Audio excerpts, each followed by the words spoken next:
This podcast is a member of the Place to Be Nation family. Visit us at placetobenation.com, the only place to be in your pop culture world.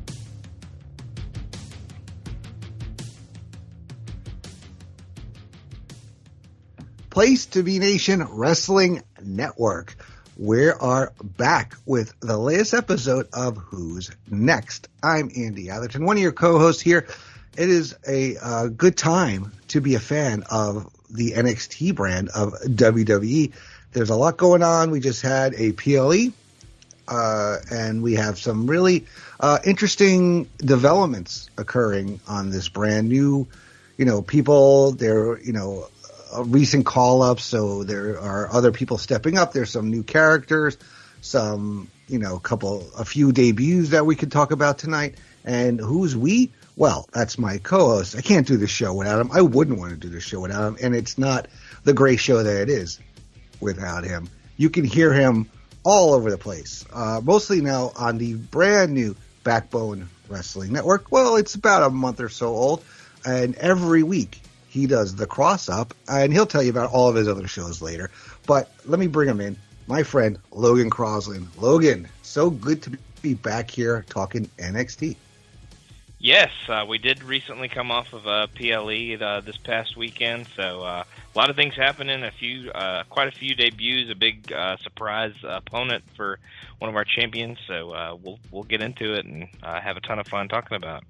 Oh yeah, it's going to be a lot of fun because it actually, not to spoil things, although if you are listening to this, you're probably a fan of NXT. But as much as you love NXT, there's another company that you have a podcast on, Highway to the Impact Zone, where you cover, that's more of like, archive old stuff, but you are a regular watcher of that brand currently. So, lots to talk about here. So what we're going to do is, last time we recorded, I believe it was about a month ago or so. So we're just going to run through the results of two shows leading up to where we kind of wanted to pick up at, just so we could do our due diligence. So we're going to travel back to the show from Tuesday, May 7th.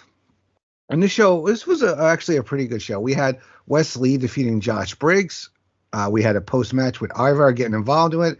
They all ended up getting laid out with Obafemi involved as the contenders for the NXT North American title try to get their place in line, so to speak. We had Shayna Bazler beating Karen Petrovic via submission.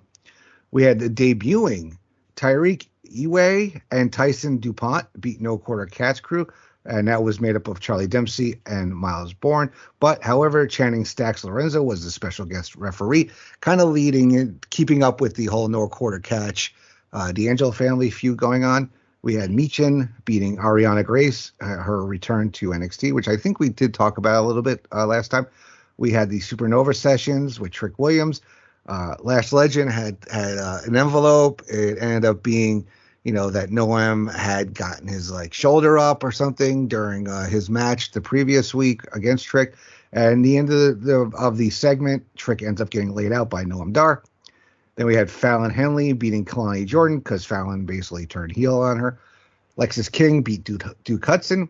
And in a really good match, probably, I don't know if I'm going on too much of a limb here, but I could definitely say this might have been Chelsea Green's best singles match that I may have seen since her return to WWE, even though, and it's been a while, as Roxanne Perez retained against her.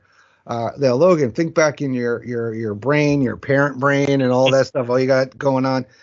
Anything of what I just laid out? Anything you want to add? Any 2 cents on? Yeah, I mean, that main event it was the big thing that stood out. That was kind of the match that the show was kind of built around. Chelsea kind of coming down and getting a title shot.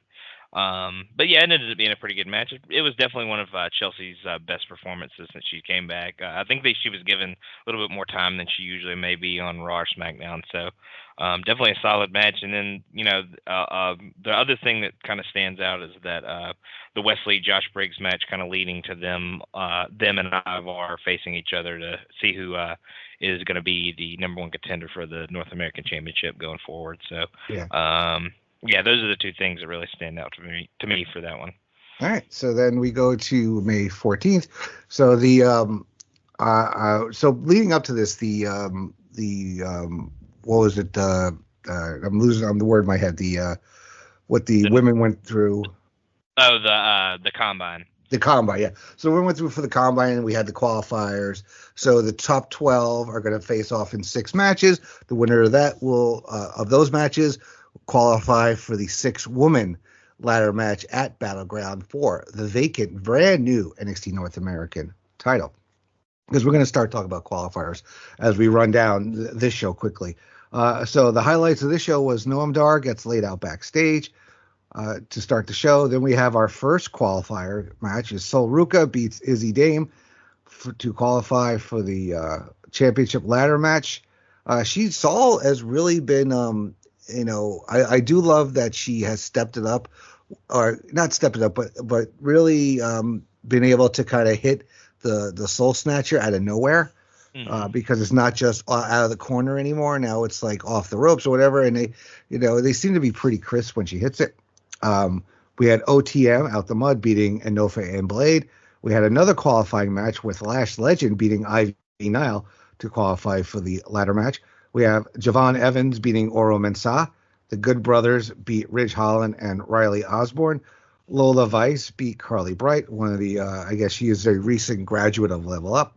And then we got Tony D beating Charlie Dempsey to win the NXT Heritage Cup. So obviously that's probably the big standout of that night, because Charlie Dempsey's only had it for so long. So anything you want to give a little more on of that night? Yeah, I mean, obviously the two qualifiers. It wasn't a shock that Lash and Soul kind of qualified out of the 4 that had the matches, because they're kind of two of the more up and coming superstars on that women's side. So good to see them both win. That Javon Evans Oro Mensah match got a good bit of time, and it was really good, really high flying, hard hitting. So that's one I would check out for sure from that episode. If you're just looking to kind of catch up on stuff and want to get the highlights and all that kind of good stuff. But then the Tony D winning the cup is huge. He kind of beat him more convincingly and easier than I feel like maybe he should have. I mean, it was 2-1. Dempsey got a fall, but I feel like it was kind of fluky from what I remember. But Tony D pretty much dominated him and wins the cup in round 5, so they didn't even go the full 6. But yeah, I mean that's kind of what stands out. And then the Chase U mess up and just constantly feuding with each other for some reason with the OC in the middle of the show. So all that Chase U goodness or not goodness, depending on how you feel about it. Yeah, with Ridge in there somehow. I'm still not a fan of whatever the hell they're trying to do with the guy. Mm-hmm. I just think they're it's like, I think I might have said this in the show before. When I feel like they force things, or I always think of look, fetch is not going to happen. All right, so and Ridge Holland is like fetch right now. I just it's nothing personal against the guy. I think I was actually warming up to him on the main roster in the Brawling Brutes, but as a singles guy, I mean, I don't know, maybe it's just the character that he's portraying right now. I thought he was good as the third man of a group. You know what I mean? Yeah. Sheamus was the leader, was the star. You had Butch or Pete Dunne, as the kind of the wild card, and then he was the muscle. He was just kind of almost the strong silent type kind of thing. But we'll see. Maybe they'll make a believer out of me at some point. Yeah, we'll see. But yeah, they just can't let Chase U be happy. There always has to be a conflict for some reason. So, and Chase U has lasted a really long time too true. for a group. So we'll have to see what happens with them. Okay, so let's go into our deep dive a little bit here. We go back to May 21st, and the show opens up with another NXT Women's North American Championship qualifying match. It is Fallon Henley, the recently turned heel, against Thea Hale of Chase U. So we start off with Hale working arm bars, early drags, and Fallon gets to the floor. Thea wipes her out with a suicide dive into grounded forearms. The referee ejects Chase U for trying to point out Fallon trying to cheat. Then we have Fallon with a near fall, stereo boots, and both women are down and out. We get Thea with axe handles off the ropes, Sap running blockbuster, connects. We get Fallon up on top. Thea then chases after, jockeying for position. Fallon gets the better of it, action to the floor, ramming Thea into the barricade. And then we get Fallon Henley winning via pinfall with a Shining Wizard qualifying for the NXT North American Women's Championship. So this is one of those matches where if you had told me going in, I would have thought both women would have been in the ladder match, but obviously they both couldn't because they were facing each other in a qualifier. But, Fallon going over, no surprise here, because the recent heel, she's one of the, it's funny to say elder stateswomen in the on the women's side there. So for her, it was a no-brainer that she should be in this ladder match because she's been in a lot of big matches. She just hasn't had anything. And also going into this, if you look at the 12, she was my pick. If you just had to say, who are these 12 people you think will be the NXT first North American Women's Champion, I thought it was going to be her. But we'll talk about that when we get to it. So what are your thoughts on this match? Yeah, it seems like it was kind of tailor-made for her, or somebody like her that's kind of not at the Roxanne level, but, deserves to be fighting for something that is, worth her time or something, whatever you want to say. But yeah, she seemed like kind of a prime candidate to be one of the favorites going into the ladder match. So it definitely made sense for her to make it here and win. Solid match.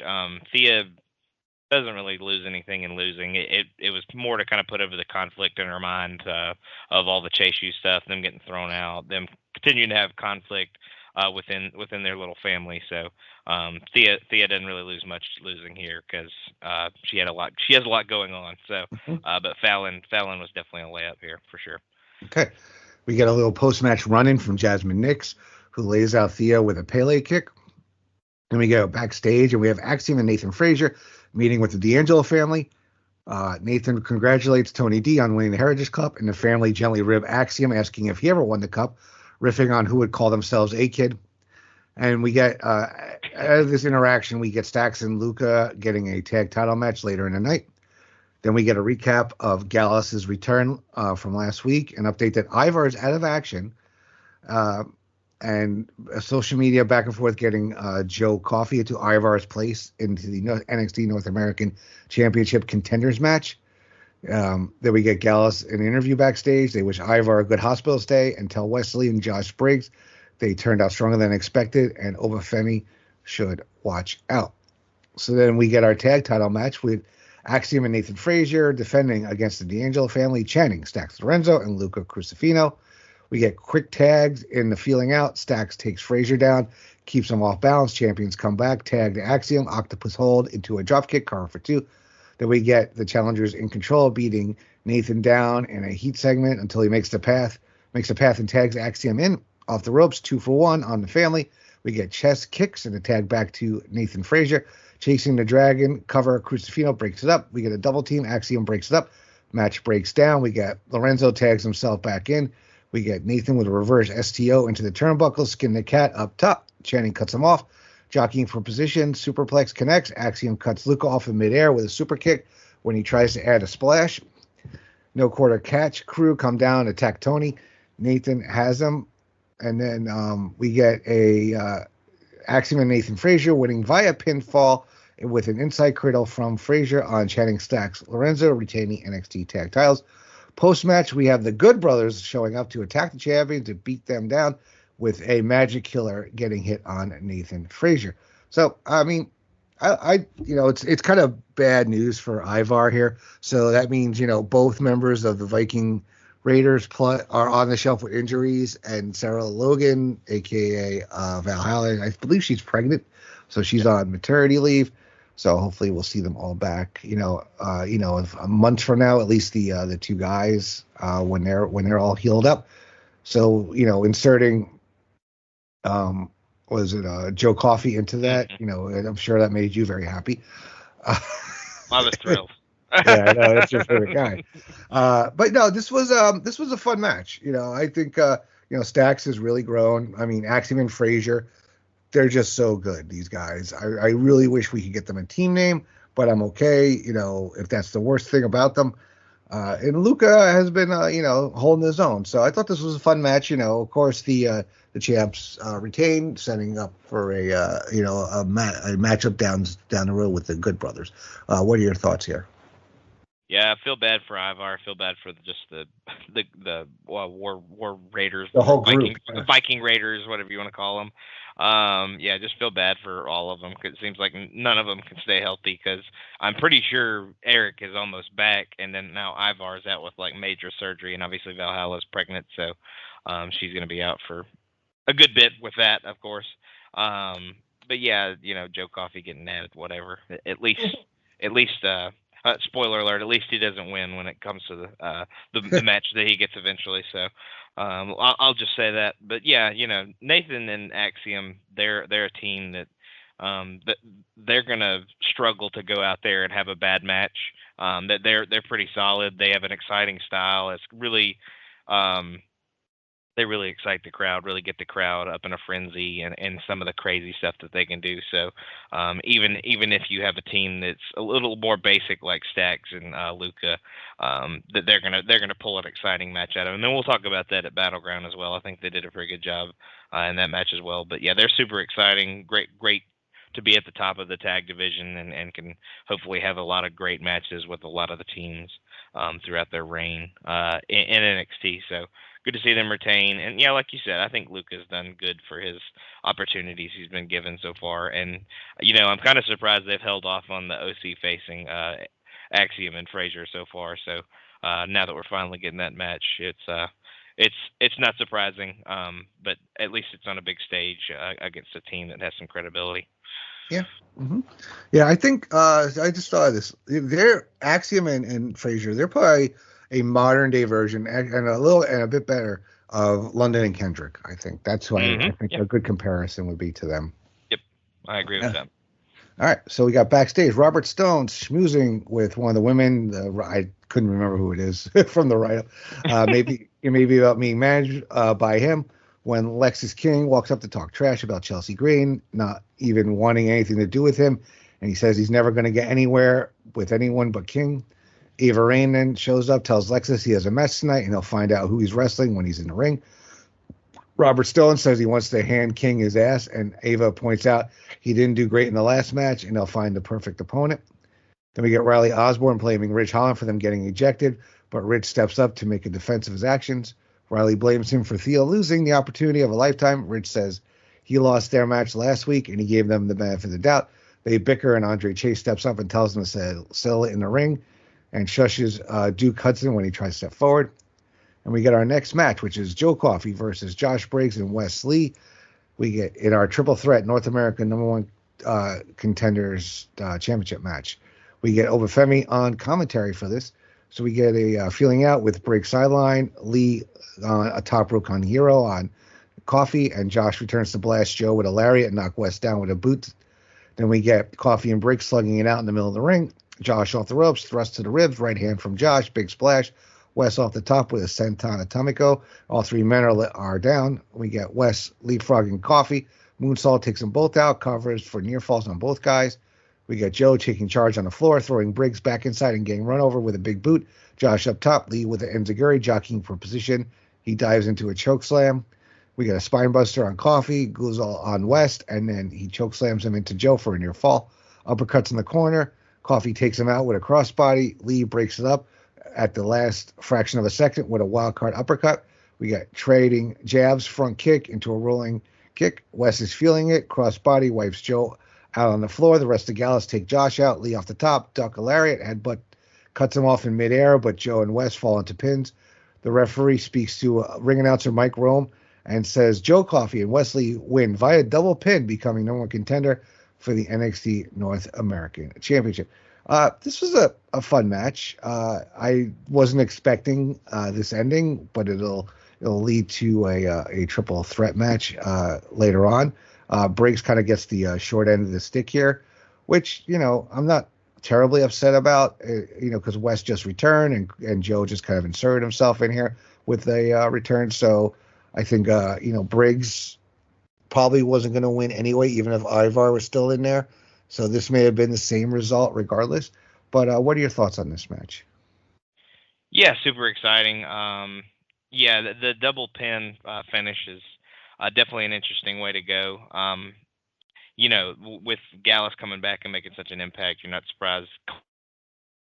Coffey at least was one of the winners. And kind of where Briggs goes after this, it kind of makes sense for him to lose here and find a different way, or he needs to learn about himself or whatever. They're going to kind of go in with his character going on after this. But yeah, super. Wesley was involved, so you knew it was going to be a super entertaining match. Just the way he can sell, the way he can the way his offense is, the stuff that he can do. Super exciting. I would have liked to have maybe seen him and Obafemi go one-on-one in a PLE kind of setting. So kind of sad that that didn't happen. But with Coffey coming back and Gallus seeming to be a force, I'm not surprised he was part of the of the winners as well. So we'll see how the triple threat goes. But Obafemi's been on a pretty good, solid streak so far. So we'll see if he can keep that kind of going. All right. So we get a Natalia Carmen Petrovic interview backstage, and we get Brindley Reese working out with Enofe and Blade. Enofe is depressed about their bad luck of late, and Blade gives him a pep talk, talks about how they have to take a page from Brindley and stay positive. She asks if they're coming out, and when Malik says they just wear down, she says it's up to them, and then we go to a break, and we come back with our next NXT Women's North American Championship qualifying match, Brindley Reese versus Jada Parker. We get a little light lucha libre to start, arm drag into an armbar for Reese. Parker then hosses out of it, rams her to the corner, but Brindley blocks with right hands, whip into a hair pull in the corner, Reese up to the second. Jada cuts her down with a kick to the midsection, setting Reese up in the turnbuckles. Hanging seated senton, Parker in control, butterfly suplex for a near fall into a body scissors to grind her down. Brindley pries her arms apart, short senton, schoolboy for two, shoulder block into the corner, Reese up and over, duckle area, shoulder block, a little more back and forth.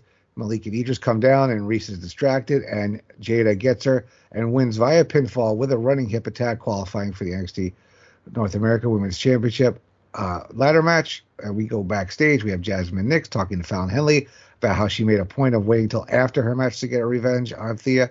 We get a Wendy Chu vignette of her waking up and getting out of bed, face unseen. And then we get Ava Rain in the office talking about how everything's in place, and Roxanne will find out her challenger next week. So lots about the women here in this little segment. So what are your thoughts on the Brindley Jada match? Yeah, with this new belt for the women coming out, a lot of these, I feel like a lot of those shows the last few weeks have been a lot of good women's action, really featuring them, really getting some new characters out there as well. So a lot of good stuff for the women going out there during this period. But yeah, Jada winning, she's kind of the newest star that they're kind of trying to really get behind and push. So not surprising she wins here.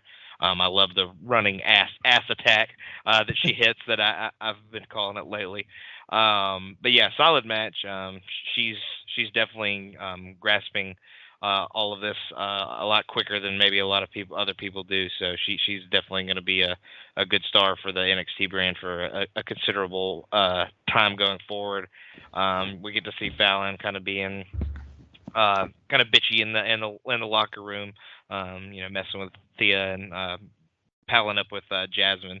So there was that, and then Wendy Chu. We'll see what she kind of has coming out, and then definitely interested to talk about Roxanne learning who her opponent is. So that's some exciting stuff for sure. All right, so we go to the ring, and we have Lexis King making his entrance, gets on the mic, says he's been through a bit of a hot streak lately. We all know that whoever walks through the curtain tonight is going to join the long list of gentlemen who have fallen to the king. In 2024, is virtually undefeated. We get Robert Stone coming out, and he introduces Dante Chen. A little bit of a surprise there. So we lead to our match here, Dante versus Lexis. Collar and elbow, shot off. King with mounted punches in the middle of the ring. Whip reverse, boot up in the corner. Chen with a kick combo into a drop kick. Whip across, back body drop. Continuing back and forth, Dante with a big boot and I don't even know what that is, for a near fall. I never even heard this, so whatever this person wrote here.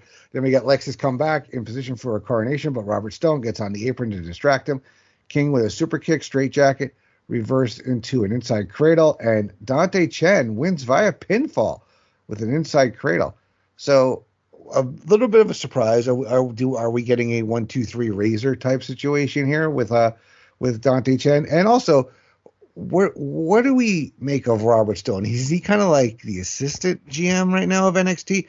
Because I think the guy brings something to the table. So I wouldn't mind seeing him. I actually would, nothing against Ava, but she's okay. But if Robert Stone is your NXT GM, I'd be a little more in favor of that. But what are your thoughts on this little bit of a surprise upset here? Yeah, Robert Stone is the Dwight Schrute of NXT. If it's Michael Scott, that's probably a hell of a comparison that nobody saw coming. But yeah, level up legend Dante Chen getting a win here over old Lexis King. So yeah, I mean, it was exciting. I feel like the fans, got excited for it. So you can't blame them for going and trying something. They definitely got the crowd behind him and got some support and got him to really pop for him winning. So you wonder what they're doing with Lexis King by doing this. It doesn't really do him any favors, losing to a guy that's lived on Level Up and when he's on NXT, he always loses in pretty convincing fashion. So you wonder where they might be headed with Lexis, but definitely got the crowd excited. So it worked. It worked for what they were going for. Yeah, definitely. Yeah, Lexis, his character, he can take wins and losses. It's not that they don't matter. It's that he doesn't lose credibility, I guess, because his ego basically just gets in the way. But it's nice to see Dante Chen, a longtime NXT guy, start to get a little bit of a push here. So we'll see what happens with that. We go backstage, and Lola Vice Shayna Bazler are chatting. Bazler asks Vice to keep the dancing backstage. We get Trick Williams making an entrance, gets on the mic.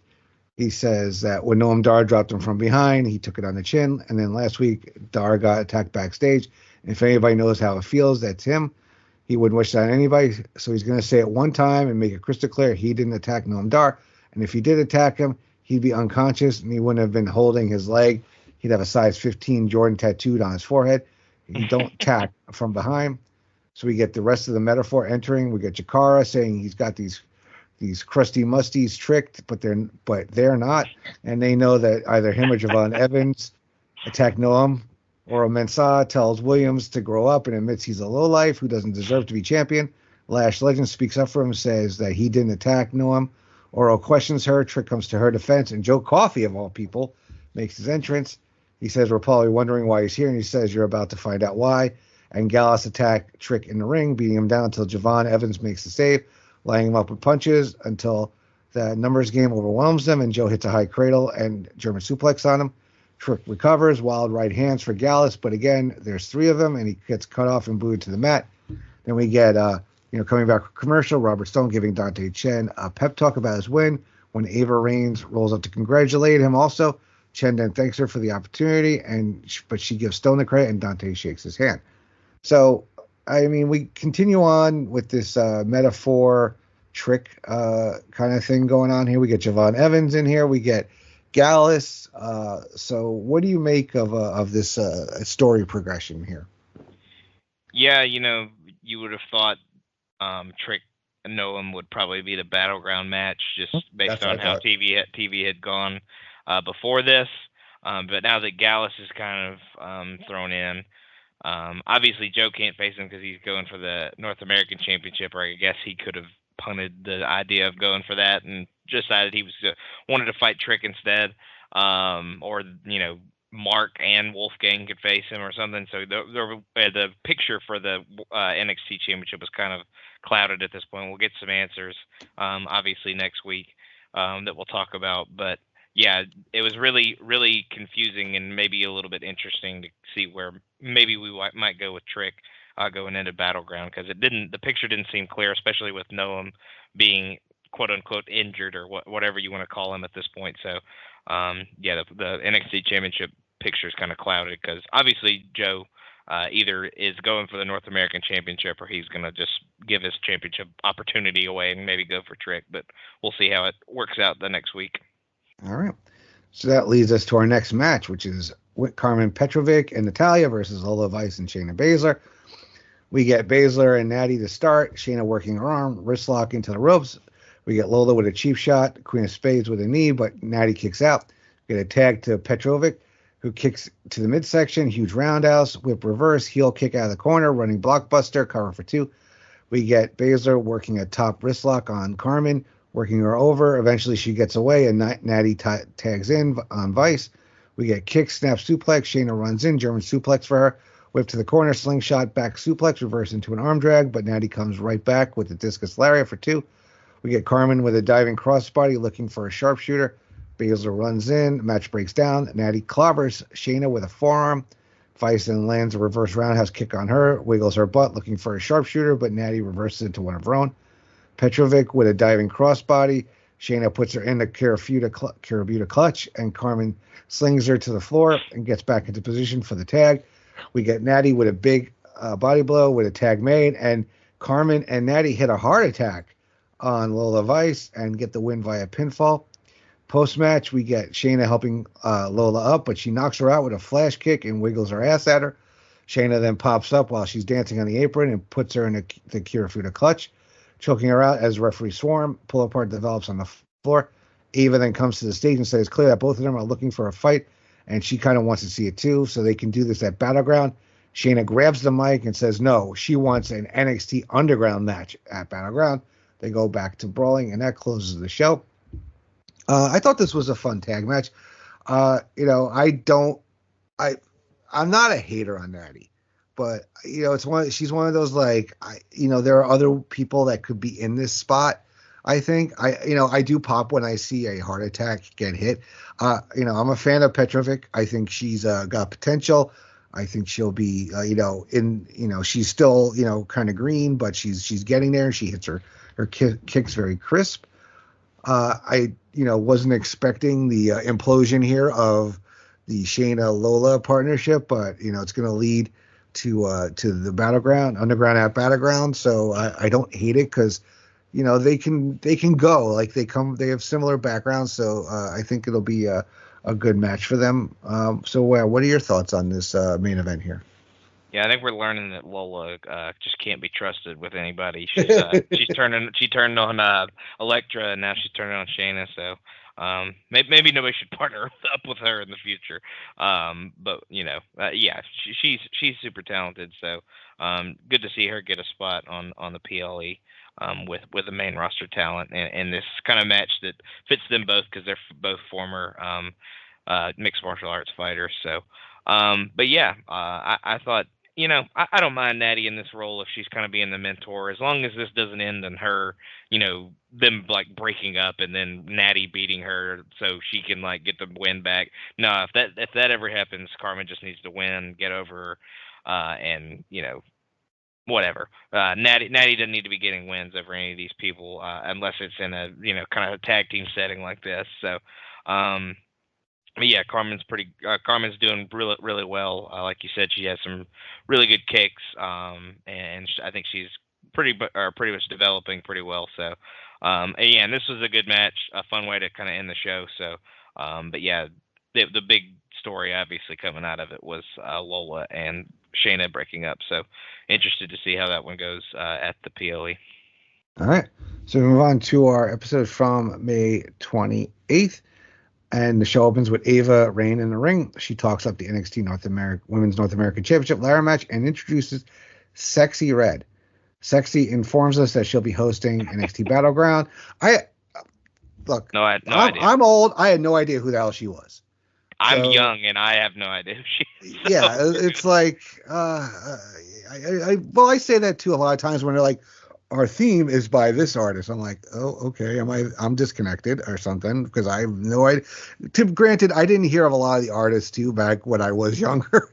They were, and a lot of times when they did have a song that sponsored a pay-per-view or Raw or whatever, it was an introduction to them. Mm-hmm. So yeah, I don't know. I mean, there must have been a reason they brought her in. I'm sure whatever hip hop, whatever she does, I'm sure she's good at. So, I'm not gonna diss her because, but Booker was very excited. I'll put it that way. Yeah. Oh yeah, Booker, but you could definitely tell. So then, Ava then says she has one more thing for her to take care of. And that's unveiling the new NXT Women's North American Championship belt. We get Tatum Paxley slithering into the ring and gets into a tug of war with Sexy Red. Mia Yim comes out to cut her off and sends her packing. And we get into our opening match, which is Mia Yim versus Tatum Paxley for a qualifier for the NXT Women's North American Championship. We get Tatum in control early, choking Michin in the corner. Jada Parker comes down to the aisle to watch the match. Tatum is distracted. Mia then dives on her, and we go to break. And we get Jada Parker joining on the commentary desk. We get Michin with a pounce, both women down and out, throwing right hands, crescent kick, German suplex, connects back and forth. Tatum is writhing, Michin meeting her with the same energy. Michin then kisses a too sweet and pecks her forehead. Small package for two. And we get Tatum with a kick, back suplex. Michin lands on her feet, soul food connects, and we get Mia Yim, aka Michin, winning via pinfall with soul food, and she qualifies for a spot in the North American Championship ladder match at Battleground. This was one result, I think probably the only one I may have been surprised at, because Michin is a main roster wrestler. She's part of the OC, who they're down there. But I don't know. I kind of thought that Tatum who's kind of been getting a nice push lately, was going to be in this match. But I didn't mind the result, but I was slightly surprised about it. What are your thoughts on the match and result? Yeah, whenever they do these big ladder matches, especially with the women, it seems like they usually pull down one main roster girl to kind of play the veteran and play the role of the person that maybe has been in one of these big ladder matches before. I think Michin's been in a Money in the Bank or one of these big that they kind of do it stand and deliver big ladder matches that they've had before. So she's gonna just play the wily veteran, and that's just a scenario in the match. So I'm not surprised she was in there, especially since she's been down with the OC for a good bit, just hanging around having a few matches. So Tatum, ever since Lyra kind of went up, they seem to not really know what to do with her, I feel like, again. So not surprised she lost. But yeah, Michin is a good addition to it. Like I said, brings that veteran presence. So a good addition to the match. All right. So we go backstage. We have Gallus without Wolfie chatting when Metaphor rolls up, yells at him for attacking Noam Dar, and somehow the segment ends with Lash Legend and Jakara Jackson bickering over whether or not Trick attacked Noam. We get Riley Osborne making his entrance alongside rest of Chase U. Then we go to a commercial. We come back, and Lola is shadowboxing when Ariana Grace rolls up, asks if she really wants to solve her issue with Shayna Bazler with violence, and Vice tells her that she'll get to find out how violent she is firsthand. Then we go to our next match, which is Ridge Holland versus Riley Osborne. We get Riley with some right hands. Holland then fires back with knees, right hand, rear chin lock, and try to grind Riley down. Up kicks from the mat, cannonball off the second, and Zaguri running shooting star press, and Osborne's putting it together, crashing to the floor. We get Ridge then grinding out down in a reverse chin lock, big slam out of the corner, big belly to belly, suplex follows. Riley evades a slam, super kick connects. Ridge crashes to the floor, but cuts a dive off with a right hand. Back inside, Ridge presses the attack and hits the Redeemer and wins via pinfall. Post-match, we get Ridge helping Osborne up and offers a handshake, but Riley isn't having it, leaves in a huff. We go backstage, the Good Brothers are interviewed, and they complain about being overlooked by the Tag Team Champions, tell them they can keep running or put the titles on the line like men. And then we go elsewhere backstage where Oro Mensah this time has been attacked. So, the match was fine. Ridge, Riley. I think Riley is kind of a little bit of a, what's it called? Now I'm blanking on his on his name, but a little bit of Pac I see in him kind of at this moment. But the match was okay. I mean, Ridge going over with this whole redemption angle, I guess, is the right move, and we get the Good Brothers interview. We get another member of Metaphor taken out. So yeah, things are moving forward here. So what are your thoughts on this match and the backstage stuff? Mm-hmm. You skipped the best part of the Ariana Grace Lola Vice little interaction, which is when Ariana Grace said "oh shit" after she realized she pretty much put herself in a match with Lola later on. So definitely a little funny segment there, showing some shades of her old man in the backstage, being pretty funny in that situation. But yeah, the Riley Ridge match was pretty good. The crowd is kind of like us; they're not super invested in Ridge, so the crowd wasn't as hyped and as excited as maybe they usually are for other people in the the kind of more exciting matches that kind of follow the same template that this one did. But yeah, Riley's an exciting young guy to have, but he obviously is continuing to build himself up. But he had to take the loss to old Ridge here to see if they could try to get him over. And then like you said, the OC obviously makes their intentions known that they're going to keep attacking Axiom and Nathan if they don't get their match. So they better give him their match. And then obviously Oro is taken out as well. So we'll see who that might be. All right. At the end of the show. All right. So our next match is Inoue and Blade versus the Good Brothers. We get Inoue and Anderson to start. Blade with a quick tag, isolating Carl and working him over. Brindley Reese is accidentally taken out on the floor, and we go to break. Back from commercial, we got big Luke Gallows in control, suplexing Blade, cover for two. Inoue tags in, lining him up with strikes. Idris off the top, nobody home. Big LG with chokeslam, tag made. And we get the Good Brothers winning via pinfall with the Magic Killer on Idris Inoue. We get a post-match run-in from Axiom Nathan Frazer to answer the Good Brothers challenge. Nathan calls them fraudulent clowns and says Axiom accepts the challenge for Battleground.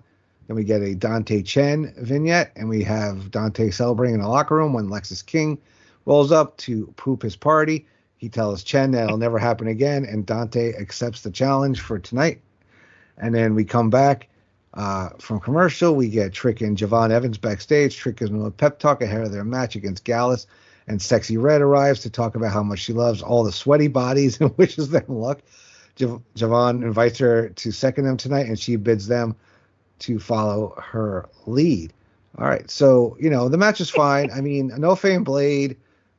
I cannot remember if they've ever won a match that, at least since we've been covering the show.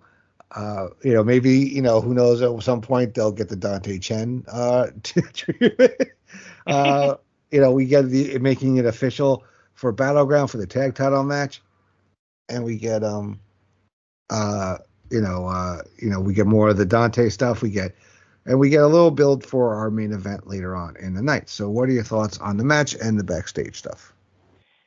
Yeah, poor Inoue and Blade just can't ever seem to get a win. I think they've won a couple of times, just in kind of upsets. Maybe Dante Chen style that you were kind of talking about. That they've done that a couple of times, but nothing consistent. They're pretty much the whipping boys of all these kind of bigger tag teams that come down or new. But yeah, Gallows and Anderson have a pretty competitive match with them, but they end up on top and. It's a squash, but it's a very extended squash at the same time. But I kind of like that Nathan and Axiom immediately come out after the OC, the Good Brothers, kind of threatened them that they were going to keep attacking. So they were like, "All right, well, we'll attack you after your match," and then kind of accept their challenge. So making that one official, like you said. And then Dante and Lexis having another match. Not the most exciting thing in the world, but. If they can continue to get the crowd invested, I think it's probably worth their time.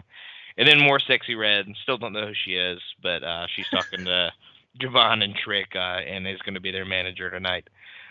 So Exciting stuff. Yeah. All right. So we get our NXT Women's Champion, Roxanne Perez, making her entrance, gets on the mic.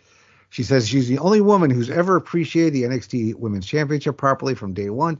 And she's the only ever cared about NXT from day one as well. Excuse me. To everyone, this title represents future greatness inside of present greatness, but she's great right now, which is why she finds it disrespectful that she has to find out who her opponent for Battleground is like this. Ava Raine enters. She says she thinks Roxanne is a great champion. In fact, she may not be a champion after her next title defense because she'll be defending it against, and this was a big surprise. My jaw dropped. Reigning TNA Knockouts champion, Jordynne Grace. She reminds us that she was in the Royal Rumble and introduces herself, title over her shoulder, as the TNA Knockouts champion, Jordynne Grace. She puts Perez over for building her name in NXT, same as she has in TNA. And at Battleground, she's challenging for the title, and she's fully prepared to leave Vegas as a double champion. So, yeah, I pop big time for this. I've seen some Jordynne Grace. I really wish I would watch Impact more, but I'm not even sure if it's on my system here, and I pay for enough streaming services. So, so no, this was a big surprise. Was not expecting it. Now, Logan, you're the Impact TNA expert here. So, what are your thoughts? Because I want to hear what you have to say. Yeah, you don't have the award-winning TNA Plus app, Andy. Is that what you're telling me? If they want to sponsor this podcast, I will happily get it. No, I believe we have on Highway to the Impact Zone. I believe we have dubbed it the award-losing TNA Plus app because it is poor on most occasions, as it logs you out almost every time you log into it if you haven't used it in a while. So no, but yeah, she's awesome. She's a hoss, obviously. She's super jacked, super fit. And she's just one of the best out there. She constantly puts on great matches. So for her to come in here and for her to be in this situation was super exciting. I was also very surprised. But, this is something you wouldn't have seen probably a year or two ago when Vince was in charge. You wouldn't see this kind of crossover stuff. So the fact that they've started doing this, they let her be in the Rumble. Obviously, she's going to be in this match with Roxanne. It is awesome for the company, awesome for TNA, awesome for NXT. They get a huge star from another promotion. So yeah, I mean, Jordynne's the best that TNA's got because she's a champ, and she's really the best they've got in general. She's the tip top of that division, and everybody's kind of gunning for her, and it'll be interesting to see who may take the Knockouts title away from her eventually, but she's definitely the cream of the crop there. So to see her come over and face the NXT Women's Champion is pretty freaking cool. Yeah, no. I'm excited. I was excited to watch this match. Look, done right, and and not overdone either. It can only help both companies. And I don't know if I would see this with, the main roster, but definitely because of the size of Impact, I don't think it does. I mean, it was good to have her in the Rumble and good. And it's a nice surprise to have, anytime we have somebody come in that, from another company, it blows your mind that when you hear the music and you're like, wait, what? And yeah, unfathomable under the old man. This would never have happened. And if it did happen, there's no way that the other company's person would ever go over. It would have to be, he would never agree to it unless, WWE, whoever is going to come out on top and looking better than anybody else in that situation. So yeah, the only one I can think of, Mickey was in the Royal Rumble a few years ago when Vince was still kind of around, but she's been in WWE multiple times, so it wasn't like super shocking that she might be in there. But I mean, it's still cool to see the Impact Women's Champion be in the Rumble. But yeah, somebody who's never been in the company, this would have never happened under Vince for sure. Well, I think Vince was pretty much kind of greatly reduced too at that moment, though. I think it was. Wait, wasn't it a year ago? Like not it was the Rumble 23, right? Mickey was in. Trying to remember. I think it was either 22 or 21. I can't remember. I think it was Oh, 22. okay. Oh, it's that far back. Before. Okay. Yeah. Well, that was when he kind of got kicked out the first time, and that Rumble was like the first event where he was back. So I think it may have got the deal might have been gotten done kind of while he was away, so it was able to still kind of be around. But yeah, it was probably done before he came back, and he was just like, oh, whatever, she's not going to win anyway, so who cares? Yeah, what the hell, brother? All right, pal. All right, so we get an Eddie Thorpe vignette talking about the power of fire and how he's going to lead the way for all indigenous people with a dream, and he's been reborn. We got Chase U bickering backstage. Riley Osborne and Duke Hudson both won't trust Ridge Holland, and Thea Hale storms off. We got Ridge rolling up, and Andre Chase gives him some words of encouragement. We go to our next match, which is Ariana Grace versus Lola Vice. Ariana looking to end it early with a flash pin, trying to talk Lola down, blocking a kick, jackknife, only for two, duck and cover, axe kick sets up an uppercut, hard whip, body blow in the corner, Lola with a running hip attack, Ariana runs into it, and we get Lola Vice winning via pinfall with a back fist. We get a post-match Lola dance and gets on the mic. She calls out Shayna Bazler and tells her she'll either tap or get knocked out. Shayna comes down charging, but security gets between them. Then we get a video package for cheerleader turned wrestler Carly Bright. And we got Natty backstage holding court in the locker room when Izzy Dame rolls up to talk some trash. Somebody steps up to her. We get a brawl breaking out. Back from commercial, Damon Kemp tries to console Charlie Dempsey on his loss, but Charlie's not having any of it and insists they need structure. Miles Bourne tries to step up to take Tony D down next week, but Charlie insists Damon will get it.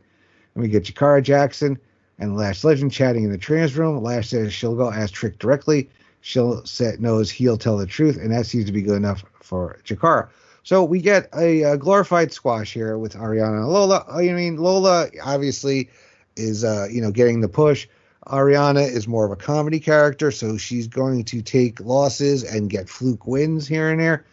And then we move a little forward in more build for the Lola Shayna match.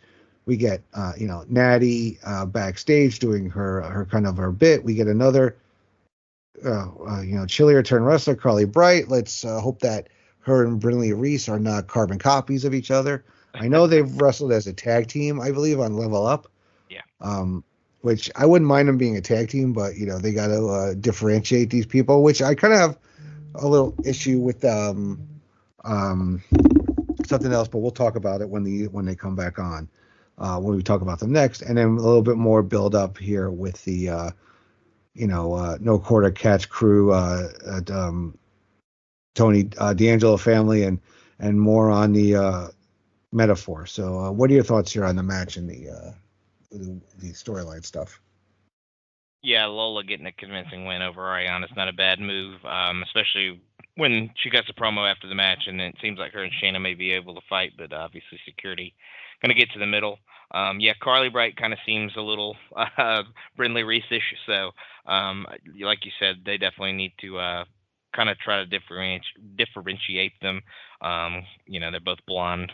They both, I think, are cheerleaders previously, so it wouldn't be a bad move to make them a tag team, but then if you make them a tag team, they really kind of need something to fight for, and I don't really see a brand new team of two new girls kind of going for the women's tag team titles, so they can be friends, I guess, but they kind of need to differentiate themselves, like you said. Natty being the queen of the locker room, the main roster star, kind of going in on poor Izzy Dame. It was definitely a thing that happened. I think her and Carmen kind of get into a fight, so that was pretty cool. And then the Charlie Dempsey slowly losing his mind, becoming the leader of the no quarter catch crew pretty much. He said they kind of need a chain of command, need structure, need discipline, so he's going to provide that. He basically, like you said, tells Damon that he's going to face Tony D, and then makes him say capiche to kind of go along with the whole Tony D family thing. And then, obviously Lash has some kind of relationship with Trick, to where she can get the honest answer out of him. So we'll see how that works out for them later. All right. Natty's giving me off Wooderson vibes from Dazed and Confused. The older graduate that comes back to hang out with the youngins kind of thing and kind of be the man. All right, so or woman or boat, whatever you want to call her. All right, so Dante Chen versus Lexis King is our next match. Chen out hot out of the gates. Pump kick, whip reversed, up and over, super kick right off the button from King into mounted punches. Penalty kick follows, rolling Dante around, slapping him, and then Chen reverses into a small package, but there's no repeat miracle. He gets fired up, striking. Lexis cuts him off, hits a jackhammer.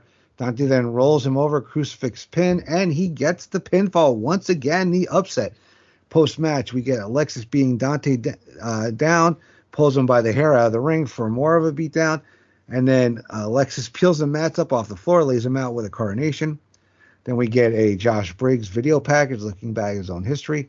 We get a Shawn Spears interview backstage where he says he's very troubled by the youth here in NXT, talented, impressionable, and misguided.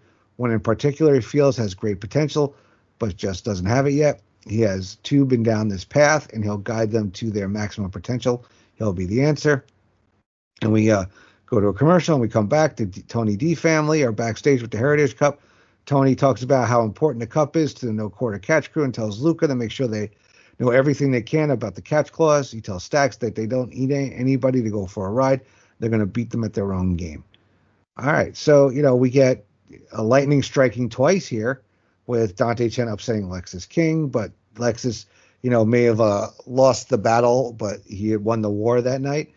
And we get a video package that you had alluded to earlier about Josh Briggs. We get Shawn Spears here, kind of, I don't know what these, maybe the kind of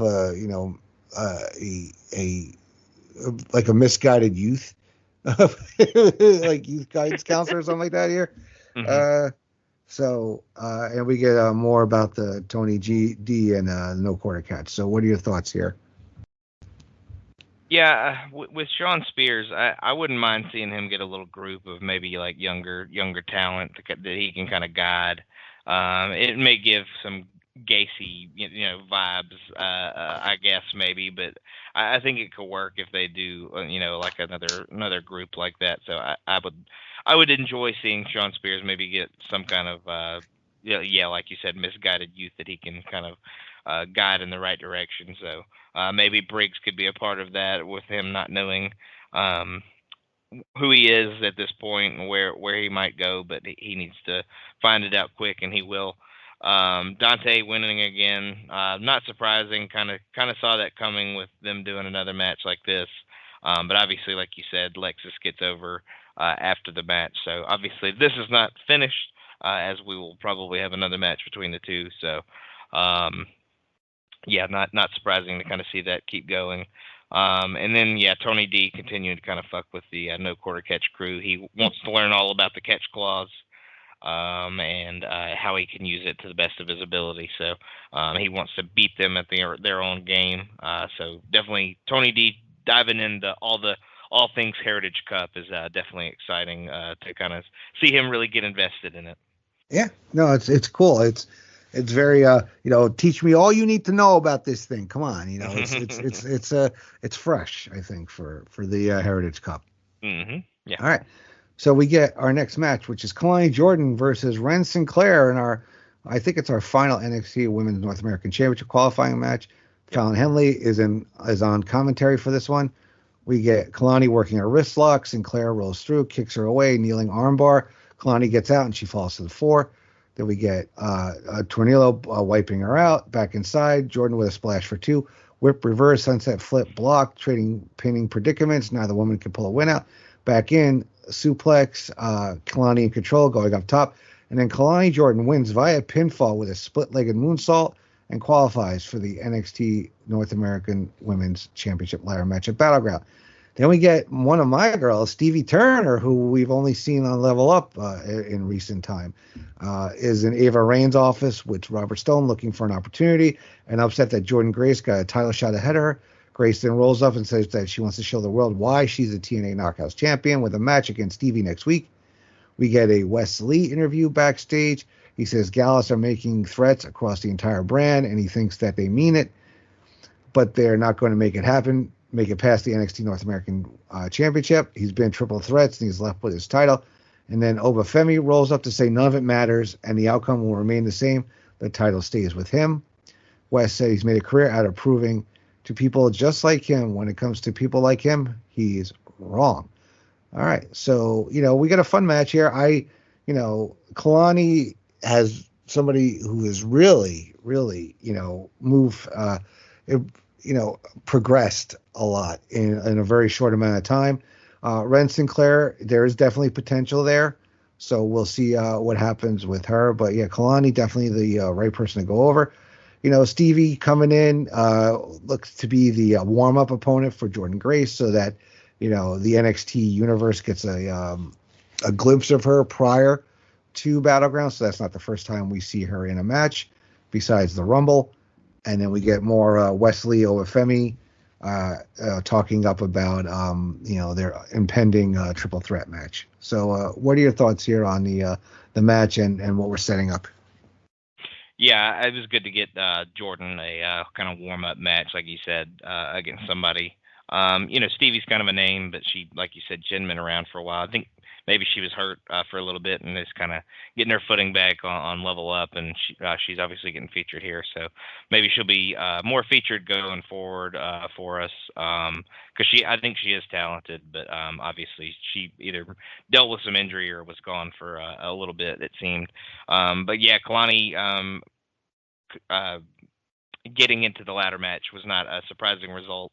Like you said, she's been developing pretty well lately. Ren's somebody that in the future I think could be a contender for the North American Women's title, but she definitely needs to continue to build. I think she was a little bit more well known on the independent scene than maybe a lot more of the girls that are in the division now. A lot of them are like former athletes, like we've talked about a lot. But she definitely needs to continue to get herself over with the NXT audience. But I think she could definitely be a star for them in the future. And then Wes obviously showing fire, showing that he's never going to give up, no matter who he's facing or how big the opponent is, because he's proved people wrong his entire career. So. Like I said, it would have been more exciting for me to see him face Oba alone, but I guess Joe just has to be there, so we'll see how it goes. Yeah, I think it says a lot though for Stevie to have her put her in this match with Jordynne, even though what the result will be, that they trust her and maybe she wrestled Jordynne before in the past, who knows? So definitely we hope that maybe this is the start of something for her. There's definitely spots open right now, so it'll be very interesting.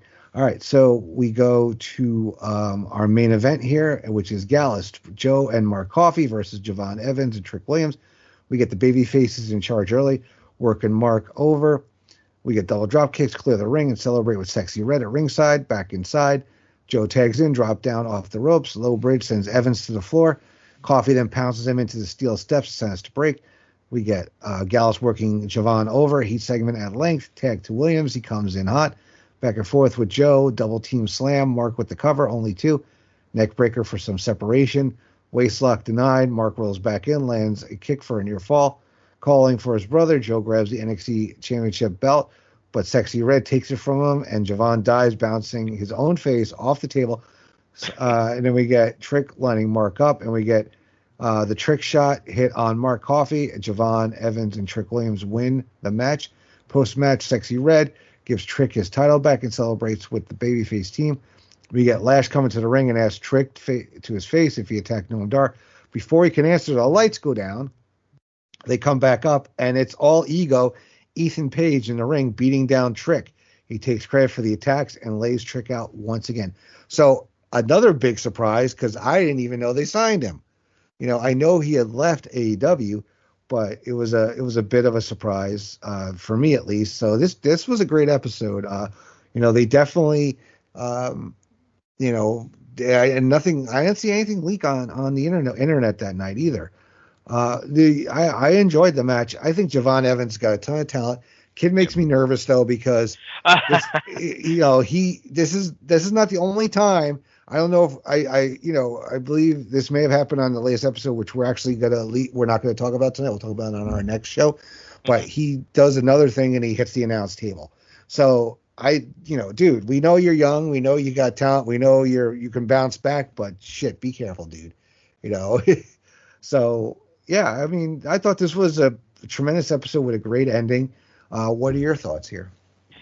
Yeah, Javon Evans playing the role of Jeff Hardy in this day and age. Oh my God, yes. Him and Darby Allin are the ones that just throw their bodies in any direction, and just anything could happen, and probably will at some point. But yeah, he's super talented, super exciting. So as long as he can stay healthy, he'll get and have a ton of opportunities on NXT and maybe the main roster in the future. But yeah, he definitely needs to be a little bit more careful. He definitely has overshot a couple of dives and hit the announce table, like you said. So, but yeah, definitely an exciting match. Good to see Trick get a win over Gallus, and Javon get a big win at a big main event for him to kind of build his credibility. So, Trick winning wasn't shocking. But yeah, definitely good to see him get a win ahead of his match that he will have at Battleground with Mr. Ethan Page, who debuts here. So yeah, I hadn't really read anything about him coming to WWE or NXT before this, so it was kind of a surprise. I won't lie to you, when I knew he was leaving Impact, however many years ago that was now, I think it was during the pandemic, so 2020, 2021, whenever he went to AEW, I was really hoping he would go to NXT because I thought that they could probably use him better than I thought AEW would, because it felt like once him and, he was with Josh Alexander, they were a tag team in Impact. So once they kind of broke away from that, I didn't really think AEW would probably use him to his potential, and they didn't, which definitely happened. They used him in a couple of groups, but it never really worked out. He was never really the focal point. I just thought maybe if he went to NXT and went through the developmental system and kind of worked his way into the learning the WWE style and all that good stuff, he could be a little bit more successful. They could use him a little better. So hopefully now I'm right, and they will use him better than AEW did, because they did not do a good job. But yeah, excited to see him here and see what they can do with him. Yeah, I believe you will be proven right in the long run. Mm-hmm. All right, so we move on to our next episode, the Go Home show for Battleground, with the show opening up with footage of Ethan Page arriving at the arena, meeting with Ava Ray and Robert Stone to ham out contract details earlier in the day. We're on to our first match, Jordynne Grace versus Stevie Turner. Roxanne Perez is on commentary. We get circling Jordynne waving her in, headlock takeover into a head scissors, stalemate, Turner slaps her. A lariat has no effect. Jordynne gets under her. Stevie slips out, up and over again, big slap from Grace. Turner then ducks a lariat, but Jordynne takes her out. Sidestep out of the corner. Stevie hesitant, but starts in with face washes for a cover and can't even get a 1 count. We get a hangman's neck breaker, folds Grace in half, an actual near fall this time. Kneeling rear chinlock, Jordynne stands up into an electric chair, but Stevie slips out. Snap suplex, shoving her, scoop in a slam. Another one, then Stevie slips out of a third one, but eats a back elbow in the corner. Grace then hard whip, world's longest slam into a Vader bomb, pump handle, and we get Jordynne Grace hitting the Juggernaut driver with the win via pinfall.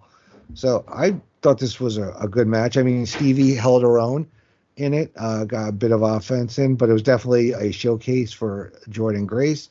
So what are your thoughts on the opening match here? Yeah, Stevie got some shine, so it's good to see that. But yeah, this was definitely just to get Jordynne over ahead of her match at Battleground against Roxanne. So yeah, solid match. Maybe a little bit more competitive than maybe you would have thought going in. But yeah, Jordynne get with the big win, and I love seeing her hit the Juggernaut driver, as it always looks devastating to me for sure. So good opener. All right. So we get Trick Williams rolling up to the arena, fired up to hand Ethan Page's ass, talks to Lash about it in the parking lot. We get Legend pep talks him, but says whatever it is they have is over, because She has to focus on winning the NXT Women's North American Championship. Trick says he's happy for her to do whatever it takes to win that title, and they're good. And then we get Shawn Spears talking to a variety of kids, including Brogan Finlay, about what potential they have and how he's going to help them when Josh Briggs rolls up to warn the kids off. Spears tries to get in his head. Briggs tells the kids that he's just trying to manipulate them. In the ring, Booker T hosts an NXT Women's North American Championship Summit with the 6 competitors in the ring and several ladders arrayed outside. We get Michin talking first about what it means to her to win the title and how she, more than anyone else in this ring, knows how brutal ladder matches are, and that's why she's going to win, which, goes to your point about her being the veteran in there. We get Jada Parker cutting her off, saying she can't even come close to a title. She'll turn her ass black and blue. And we get Fallon Henley piping up to say she's going to win. This is a match where she doesn't have to worry about carrying dead weight and so on. So Ruka, prompted by Booker T to speak next, say she's going to sit back and let the rest of them get their insults and jabs out because all of them think they're going to be the one, but in fact, she won't cut any of them down, but souls will be smashed on Sunday. We get Lash screaming loud and high and tells her she ain't smashing anything, and honestly, it's been a rough couple weeks, but Sunday is about her fulfilling her potential. And we get the inevitable brawl breaking out. Robert Stone comes down and tells them if they don't want to wait for Battleground, they'll have a trios match tonight. All right, so we'll pause there as we get, Trick, coming into the arena, and we get, what you were talking about with Shawn Spears and we got Brogan Finlay. I believe that's Fifth Finlay's kid, right? And we get, Josh Briggs getting involved there, and we get our NXT North American Women's Championship. Anytime there's like any kind of these things, it's going to break down into a brawl and lead to a match later in the night, which it does. So what are your thoughts?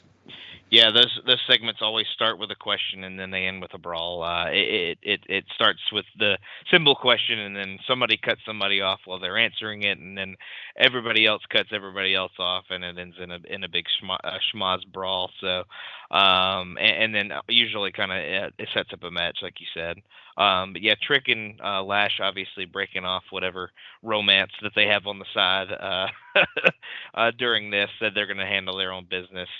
Lash is going to go win her belt, and Trick is going to take care of the Ethan Page situation.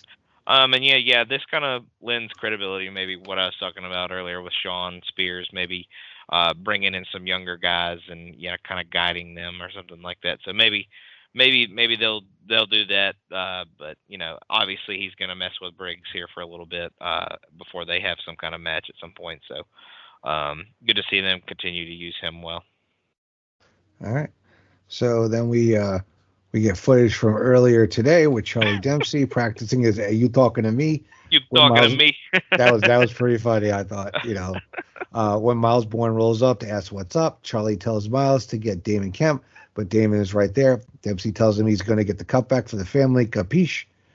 And we get Chase U backstage prepping. Thea Hale and Andre Chase and Ridge Holland accompany her for her entrance and just to break.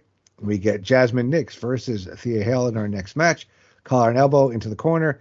Hale takes her down, standing moonsault for 2, kicking away at Nix, taking her down into a Fujiwara armbar, reverse into a cover for 2. Jasmine off the ropes. She runs into an arm drag, another one, backsplash, whip reverse, up and over. Nix cuts her off with an alarm clock. We get a running kick to the ribs, drawing Thea up, smashing her face into the mat. Nix pressing the attack. Hale gets some breathing room. We get our world's strongest slam, elbows into the ropes by a scissors double wrist lock. Nix backs her into the corner, and the referee is trapped. Jasmine takes advantage and hits the Pele kick and gets the win via pinfall. And we get backstage Ethan Page leaving Ava Rain's office, seemingly satisfied with the offer, but making her dangle, telling her that he's got all the leverage. Robert Stone rolls up and says he's got an idea for later, but now he wants to see what All Ego is demanding, and she opens the folder to show her how ridiculous it is. And then we'll pause there. So we get more, some funny stuff here with no quarter catch. We get a little bit of an upset, I think. I wasn't expecting Thea to lose to Jasmine Nix, but, the heel chicanery wins.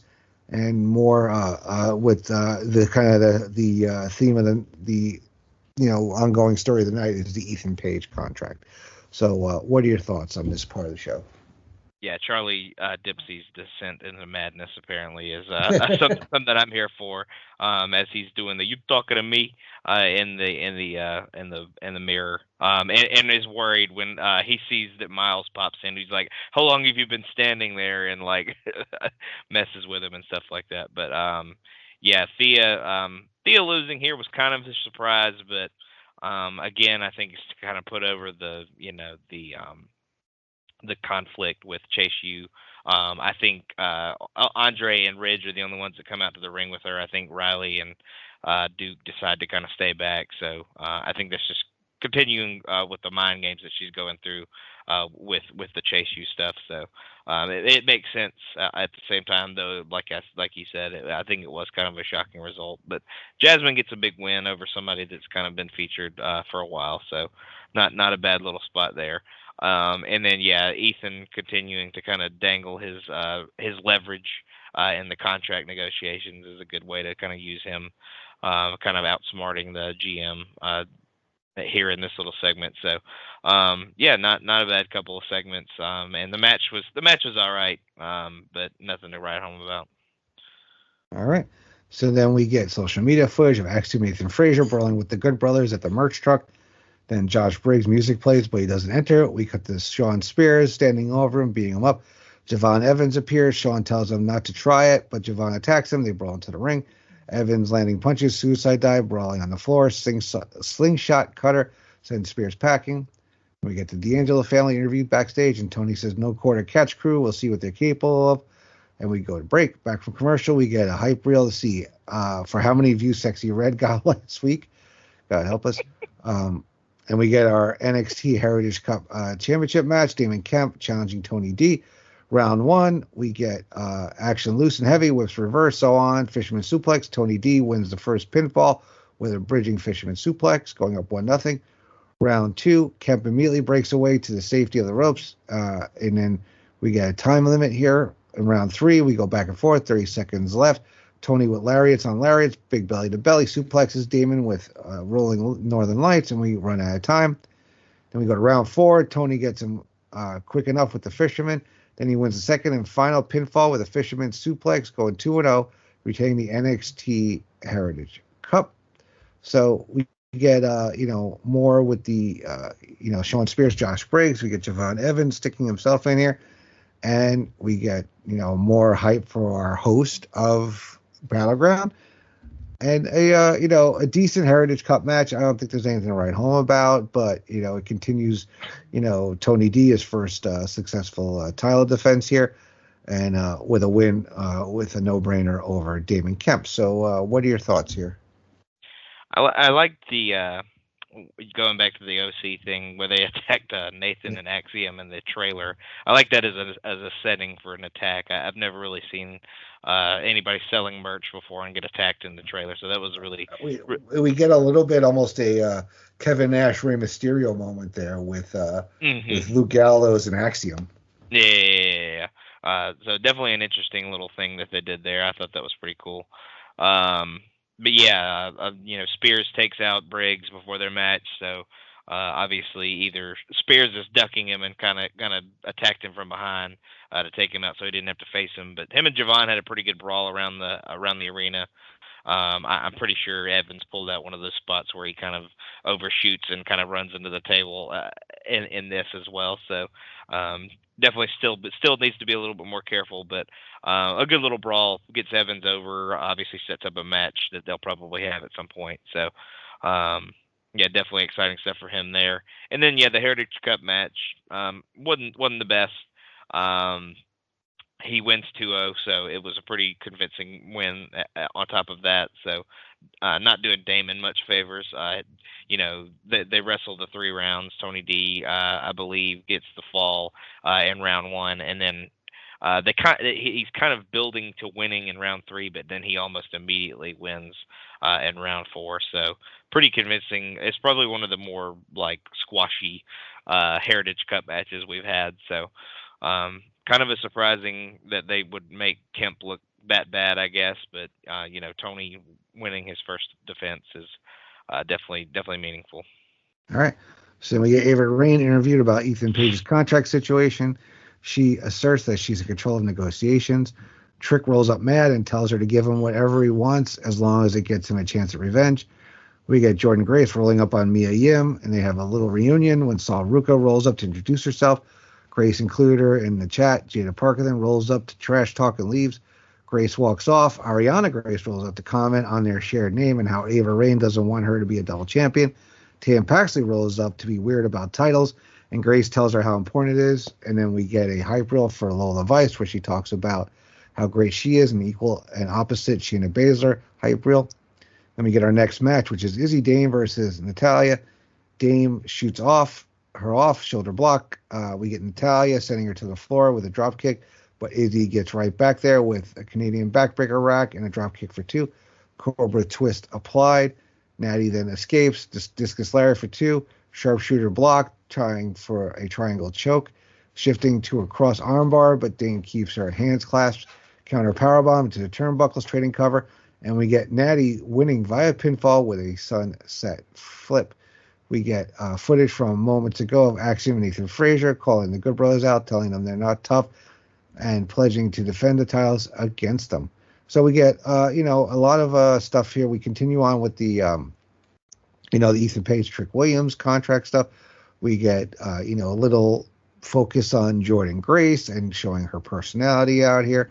We get a little match here between Izzy and Natty. It's fine. Natty gets the win over one of the youngins. And, we have, continue on with the build for the tag title match. So any thoughts you want to add on this? Yeah, it was interesting to get a little bit of personality from Jordynne. Talking to Meechin, who had been in TNA with her at certain points. So good to see them kind of interact there. And then some more weirdness with Ariana and Tatum involving the championships and the crown and all that good stuff. So good little comedy segment. I'm kind of disappointed, with Ariana being Santino's daughter and him being kind of the GM over on Impact. I was kind of sad that they didn't mention say hey to daddy for me or something like that for Ariana to say to Jordynne Grace. I would have liked to have seen something like that be said or something like that. That would have been interesting and a little funny. But yeah, the Izzy Natalya match was fine. Natalya had lost to Kiana James on Raw the night before, so kind of getting the revenge back by beating the protege here in the match the next night. So I think the night before that on Raw, Natalya had kind of decided that she was going to take whatever direction Sonya Deville was going to give her, so maybe she gave her some pointers before this match. But yeah, and then obviously Nathan and Axiom kind of fired up promo saying that they're gonna show how tough they are and fight, get into a big fight with Gallows and Anderson at Battleground. All right, so we get a new team that we had mentioned a little bit earlier. Tyreek Eway and Tyson DuPont making an entrance in us to break. Now, this is what I was talking about with differentiating these new talents. These guys basically seem like a babyface version of OTM. Yep. Right. So I think they need to do something to differentiate them. I mean, obviously heels, baby faces, whatever. And they seem like two talented big guys that can move around. So I'm interested to see what they're going here, but we can't have them all looking the same. Like, we can't have all the cheerleaders. We can't. So, this is it. But this is what, NXT does, though, is that they work it, they figure out, what these people are going to be and their characters. And eventually they will find them. But, I just want to see them, do something else, because they, off the bat, they're just like, I feel like they're OTM clones. Just yeah, and and they dress just like them too. It's not they they're both obviously African American guys as well. So they jeans dress and the boots and the jeans and the overalls and all that stuff. So it's like something's got to be different for sure. I agree. All right, so we we get back, we go to a commercial, we come back, we see footage of Gallus attacking Tyson and Tyreek, beating them down. And we get Gallus in the ring to cut a promo saying how they're not sorry and how they're going to do whatever it takes to make sure Joe Coffey leaves Battleground with the NXT North American Championship. Enter Obafemi. He says he'd be foolish to think of them as anything but extremely dangerous. But Wolfgang and Mark can try helping, but the outcome will remain the same. Wesley shows up and Gallus take him and Obafemi out, both of them out. We go back from commercial. We get a Wendy Chu vignette as she continues to wake up and breaks the glass. We get a Lexis King interview backstage. He talks about laying Dante Chen out last week and says that will happen to anyone who gets in. And then Dante Chen blindsides him and they brawl through the back. Norman Smiley, Biff Busick, and Robbie Brookside break it up. And our agents, all NXT agents. We get Fallon Henley, our next match, Fallon Henley, Keontae Jordynne, and Lash Legend, and Jada Parker. Fallon Henley, Keontae Jordynne, and Lash Legend versus Jada Parker, Michin, and Sol Ruca, which I thought it was a little weird because they mixed up heel and faces on these sides. So I was kind of wondering where they were going to go here. Mm-hmm. So we got Jordynne and Sol to start off, a bit mat grappling, side headlock from Kalani, shot off, drop down, tiaras, stereo handsprings, Legend and Parker tag in. Mia then tags in on Parker, ducks a lariat, side headlock on Lash, shoulder block, tiaras connects, whip reverse, duck a lariat, Henley with a cheap shot, Legend drops Mia with a right hand, tag to Fallon, off the ropes, big right hand. Then we have Jordynne and Parker with tags, Kalani takes her out with a handspring, back elbow, another handspring, fall away slam, head up top, kicking Jada away, diving cross body, caught into a backbreaker, double jump, hip attack, action fast and furious. Sol tags in and lights Fallon up. Fallon cuts her off. Spin out facebuster connects. Jada wants in. Mia slaps her over the ropes. Then Jada pulls her and beats her up. Lash then tags in. Referee distracted, so Sol gets double teamed. Fallon takes out both of her partners. Match breaks down. Lash with a pump kick. Sol hits the Soul Smasher on Lash Legend. So Jada Parker, Mia Yim, and Sol Ruca win via pinfall. So, I thought this was a good match. The ladies really showed out. The dynamic of the teams kind of had me a little distracted at times, wondering where they were going to go. It kind of, plays into it. But, I thought it was a fine, lead into the final, what we're going to happen here at Battleground. So, yeah, what are your thoughts here on the whole Gallus with Obafemi and Wesley? We get Lexis King, Dante Chen, their feud continuing on, and the 6-woman tag match. Yeah, the funny thing is I think when I was doing my notes for the cross-up, I actually said the heels versus the faces when I was, I think, when Stone kind of announces it earlier in the night, I wrote that down, and then the match came along, and I was like, why are they teaming these girls with these girls? Why are they on the same team? But I think they've kind of been trying to do something with Fallon and Kalani and then Jada and Michin.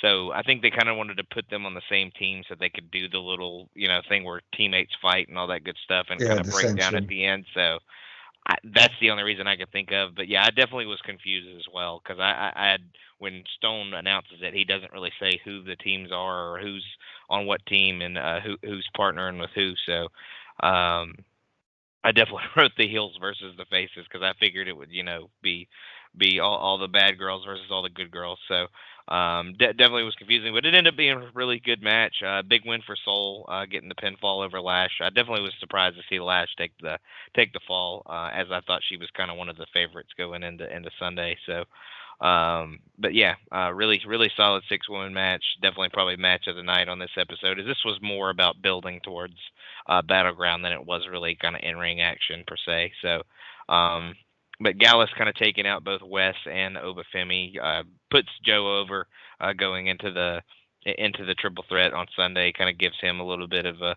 leg up because they take it to Oba and Wes here pretty good. Him and the Gallus boys. So, and then Lexis and Dante, again, having a backstage little brawl, obviously leading to a match that they will have eventually, I'm sure, going forward. All right. So then we get another Eddie Thorpe vignette. He talks about various great native legends of the wrestling business. We get hype out here for the Battleground card. We get Ava in the ring calling out Mr. All Ego. And then Ethan Page takes his sweet time coming down the aisle. He tells the crowd to shut up and thanks Ava because this whole thing, we want trick chants go up. And All Ego isn't happy about it. He tells them to relax because they've got Ethan Page. He tells her to get used to to get used to him calling the shots, and he's going to get a lot of perks that nobody else in the locker room gets, and he's tired of waiting for opportunities, so he's going to take them. She refuses to acquiesce to his demands, but he insists that she will because she needs to after draft lost 8 NXT top stars. He knows she might hate him, but she knows he's talented and he's a megastar, and he loses his mind yelling at the crowd over whoop that Trick chance. Then we get Trick Williams entering. We get Ethan says neither of them are being put through a table tonight because it's all business. Trick is game and tells Ava to give him anything he wants so we can all get what we want, which is for Trick to whoop his ass. He's been here for a minute, and he's got some guys in the back, and the crowd is here with him too. He tells Ethan crystal clear, man to man. All ego tells him that he's stepping too close and he needs to chill out. But he understands while Trick is emotional and angry because the last time they crossed paths, he knocked him down and held up his title. But the two of them have more in common than you'd think. He's been watching, and he saw him and Carmelo Hayes, and the spotlight on him and All Ego has been there, and he hasn't been able to break free, but Trick did, and now he's champion. But with that, the title comes responsibility of the giant-ass target on his back and the spotlight that Ethan Page craves, and he's ready to sign. Ava opens the contract. All Ego signs it. Williams asks Ava to sign it, but says she can't agree to the stipulation in it. All the Ego said there are 2 conditions she doesn't like. His first match is for the title, and he's going to win it and end the Whoop That Trick era. And then Trick tells Ava that they built this place together, and All Ego can end nothing, and you're just going to hear Whoop That Trick. Then Ava signs it, and Paige and Williams square off and jaw at each other to close the show. So I thought this was, this did a lot to establish, who he is to those who may not be familiar. Trick is still over as always. Booker with his signature, yeah, whatever. What? The one thing that Sean Kidd likes that Booker does. Yes. But yeah, no, I think this was a good build. It didn't have to end with a sit down contract signing where the table goes flying and everything. Yeah, we been there, done that, got the T-shirt on several occasions. So, what do you think of this final build for this title match leading into Battleground? Yeah, like you said, it did a good job of kind of establishing who Ethan is, what he's all about, kind of how he handles business and stuff like that. So it did a good job establishing him there. Yeah, like you said, Trick is over, is all get out at this point. The NXT crowd is just all over him and is all behind him and stuff like that. So, but yeah, I mean it's definitely a situation that doesn't usually happen. Like this is a title match being made in the last seconds before the PLE coming up on Sunday. So it's not precedented very often that this happens. So, and obviously it's not usually when somebody comes in, it's not their first match to go for the top belt on the show. So, definitely a unique and interesting situation for sure that they kind of find themselves in here. But yeah, definitely put across who Ethan Page is and what he's about. So, definitely interested to see how the match ends up at Battleground. All right. Speaking of Battleground, we are there. This is our last show we're going to cover on this one. So the main show kicks off with a quick overview of UFC Apex. So look, off the bat, I didn't love this building for this, at least. I know that, this probably has a lot to do with now the ownership with TKO and everything like that. I'm sure. I feel bad. I think, was this supposed to be where was it supposed to be? Was this the one that was supposed to be in Clarksville, Tennessee, or am I got that confused with something else? No, that was earlier in the year. That was earlier in the year. This was supposed to be in like Savannah, I think, maybe Savannah, Georgia. So okay, somewhere in that territory, I think. Yeah, I mean, look, I would have done like one of the, how they have the themed, episodes of NXT. Episodes. Yeah. I would have started that there because I think, look, they deserve to be in front of a bigger house, not 700 people. They're in front of 700 people each week. So I just thought, it seemed like it was the ringside area seemed a little different too. So I didn't hate it, but I don't know. I kind of hope they don't do a lot of stuff there because I just think it's too small a setting, and these performers deserve to be in front of a big crowd for these PLEs at least. What were your thoughts on the building, at least to start off? Yeah. I mean, it's not all that much more impressive than the arena that they're in every Yeah. week. So I mean, it holds a few more people, obviously, and obviously it has to do with the tie-in with UFC and TKO and all that stuff. So they'll probably do more shows here, like you said, or to your behest, obviously. But yeah, I didn't like you said, I didn't hate it, but it wasn't like it didn't blow me away. It wasn't what I think they wanted it to be, like this great. They thought it was going to be this great thing, and it's just it's not all that much more impressive than kind of where they're at every other week. And I think they deserve to be in bigger spots than that because.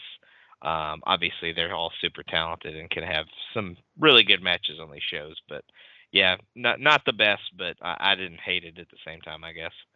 All right. So we get Sexy Red in the ring to preside over the show as host. Um, she welcomes us to the show, and we toss the traditional overview intro video. And our opening match is the NXT Women's North American Championship ladder match. Fallon Henley, Jada Parker, Kalani Jordan, Last Legend, Michin, Mia Yim, and Sol Ruka. All right, so chaos on the floor. We got Lash Kalani in the ring. Jordynne and ducks a lariat. Legend catches her crossbody, lands her knees to the ribs. We get a rib breaker. We get Parker and Yim fighting over a ladder on the announce table. We get Mia sending Jada careening into square into Booker T. Kalani with a missile dropkick. She and Sol fighting with Henley over a ladder. Malfunction at the junction, but they team up to send Lash to the floor. Sol with a kickflip moonsault knee drop to bowl Lash over, but she pops up and slides inside to set a ladder up. Powerbomb lift. Kalani fights out with elbows. Mia and Jada ram a ladder in the corner. Legend trapped behind it with Kalani stuck on top. Sol with the basement dropkick to send Lash outside. Fallon back in, clearing her out, setting up a ladder in the middle of the ring. Parker on top of it. She hits a bonsai drop onto Jordynne on the bridge ladder. Mia with a German suplex, head up top. Lash cuts her off, pulls her down. Whip reverse. Legend stops short of the ladder and sidesteps Mia face first into it. We get Lash with a sleeper on Mia Yim. Henley with a sleeper on her. Kalani on a sleeper on her. In turn, but Legend then backs her into a corner in a nice feat of strength. Fallon holds her on her sleeper. We got Sol climbing, Jordynne on Henley's back as Lash starts climbing. All 6 women struggling. Sol down and out. Kalani bent over the top of the ladder as Lash and Jada pull her down. Sol cuts Parker off. Jordynne kicks Legend aside and diving Frankenstein to the floor. Meacham back inside. Ladder knocked over. Sol with an X Factor to put Jada's jaw into the steel. Henley back inside, clearing the ring, setting up a ladder up, back and forth. 2 ladders set up. Lash climbing. Sol with her fighting over the top. Sol takes a chance, looking for a sunset flip off the top, but Lash hangs in there. 4 women work together to a military press Lash and slam her over the ropes to the floor through a ladder in an impressive spot. We get Mia with a DDT on Kalani, climbing. Then Sol and Fallon tip one ladder over, but Mia just climbs to the other. They tip that one over, and she crashes down. Jada cleaning up, setting one of them up, setting up back and climbing. But Meechin is right back up there with her. Sol then comes back over the top, chop Sol smasher. Sol sucker, snatcher connects on Parker. We get, she connects on Parker. Then we get the Sol snatcher on Fallon off the ladder. Sol then climbing, Kalani right with her. Stereo kicks. They both go down and out. Mia clotheslines Sol out of the ring, jumping knee with Jordynne staggering her onto a prone ladder. Split-legged moonsault connects. Kalani climbs and retrieves the title, becoming your inaugural NXT North American Women's Champion. And somewhat of an upset. I mean, obviously, we talk before shows or during shows. We both, I believe, had Fallon Henley as our favorite, with maybe Sol and Lash behind him. Not that we didn't think Kalani would win. It was a little bit of a surprise, but it was a fun match. The women worked hard. There were some cool spots. So, what are your thoughts here? Yeah, I mean, there were definitely some, other girls that I would have considered favorites in this match, but there wasn't anybody that I thought was like completely out of the realm of possibility of winning it. Maybe Jada's a little too new to be like the top dog in a division, but it seems like she's going to be an early contender for Kalani after this, based on what we saw last night. That we'll talk about next time, but Yeah, Kalani winning here was definitely a surprise, I would say. But at the same time, she's definitely talented. She's been emerging lately, like we kind of said earlier. Definitely developing really well and showing some good talent in the ring. So, but yeah, this is your crazy chaos match. Maybe not the best ladder match in the world, but the girls worked super hard. I think it was entertaining. It got the crowd into it. The big spot of the match was them all lifting Lash and dumping her on the ladder, and she goes like hip first right into the side of the ladder. She has to be hurting real bad after that one. Oh, yeah. So, but yeah, like you said, I think Fallon was definitely one of our favorites going in, but Lash is somebody that I thought would win too. But I knew as soon as that happened, I was like, oh, she's out, so somebody else is winning. But yeah, Kalani was a good choice, if not just a little bit surprising, but solid chaos match for sure. Yeah, pretty much in tune with the mid card ladder matches that we do get. Mid card title ladder matches. Which they delivered. I mean, it's hard too. I think I seem I did mention like I thought things were a little off at times, and I think that may have been just the setting. Because I think the ringside area was a little bit more tighter than it is that they're Yeah. used to. So I'm hoping that didn't really throw them off. But anyway, all right. So our next match is for the NXT Tag Team titles. Our champions, Axiom and Nathan Frazer, defending against the Good Brothers, Machine Gun Carl Anderson and Luke Gallows. We get Anderson and Axiom to start. Machine Gun immediately targeting the champion's injured shoulder. We get Axiom snapping off a drop kick, whip reverse, octopus hold. Frazer got in the tag, comes off the ropes with a big boot for a near fall. Soon enough, back to Axiom. Big Luke walking him over. Heat segment rolling on. Nathan gets in hot, up and over, duck a lariat, springboard moonsault into an inverted DDT, springboard shooting star press. We head up to the top, nobody home, up for the Phoenix splash. We get Anderson with a fireman's carry, stun gun, tag to Gallows with suplex neck breaker. We get a Liger bomb. Axiom breaks it up. We get tagged in. Axiom gets caught with an Anderson spine buster. Magic Killer reversed into a sleeper hold. Luke flagging but not falling. And then Good Brothers with the boot of doom. Nathan breaks it up. We get Insecurity sending Gallows packing. Axiom with a small package, cover for two. Front kick. Axiom dives. Frazer off the ropes. Dive caught in a big boot choke slam and them into the ground. We get Machine Gun cutting Axiom off with a knee in the corner. Fireman's carry. Avalanche fireman's carry. Gun stun isn't enough to put him away. We get Carl saying him back up top. Axiom slips out. Insecurity connects. They send Gallows to the floor. Frazer blasting with a dive. Tag made. Axiom hits a Spanish fly off the top ropes. Frazer off the top with a Phoenix splash on Carl Anderson to retain the titles via pinfall.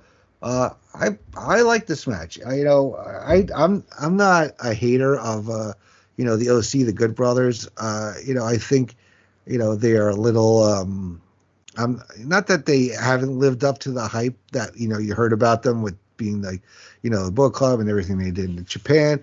I just think they've had a lot of starts and stops with their booking.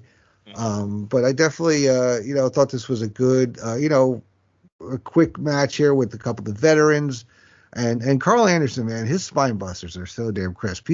I would put him up there with Arn, Triple H, and Batista in terms of like spine busters. I do love the way he hits it, and Big Luke, does his job in there. So, what are your thoughts on this match?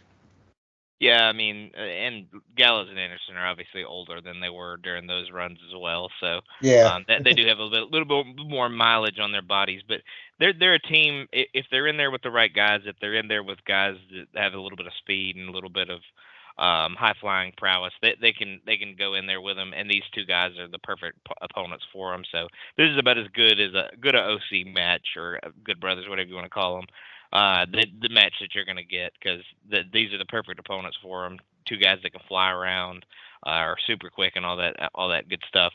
But yeah, this is about as good a OC match as you're probably going to see. So another really great effort for Frazer and Axiom here. Obviously getting a big win over a credible main roster or a former main roster tag team. So definitely builds their credibility, but we'll see. I'm interested to kind of see where they go from here.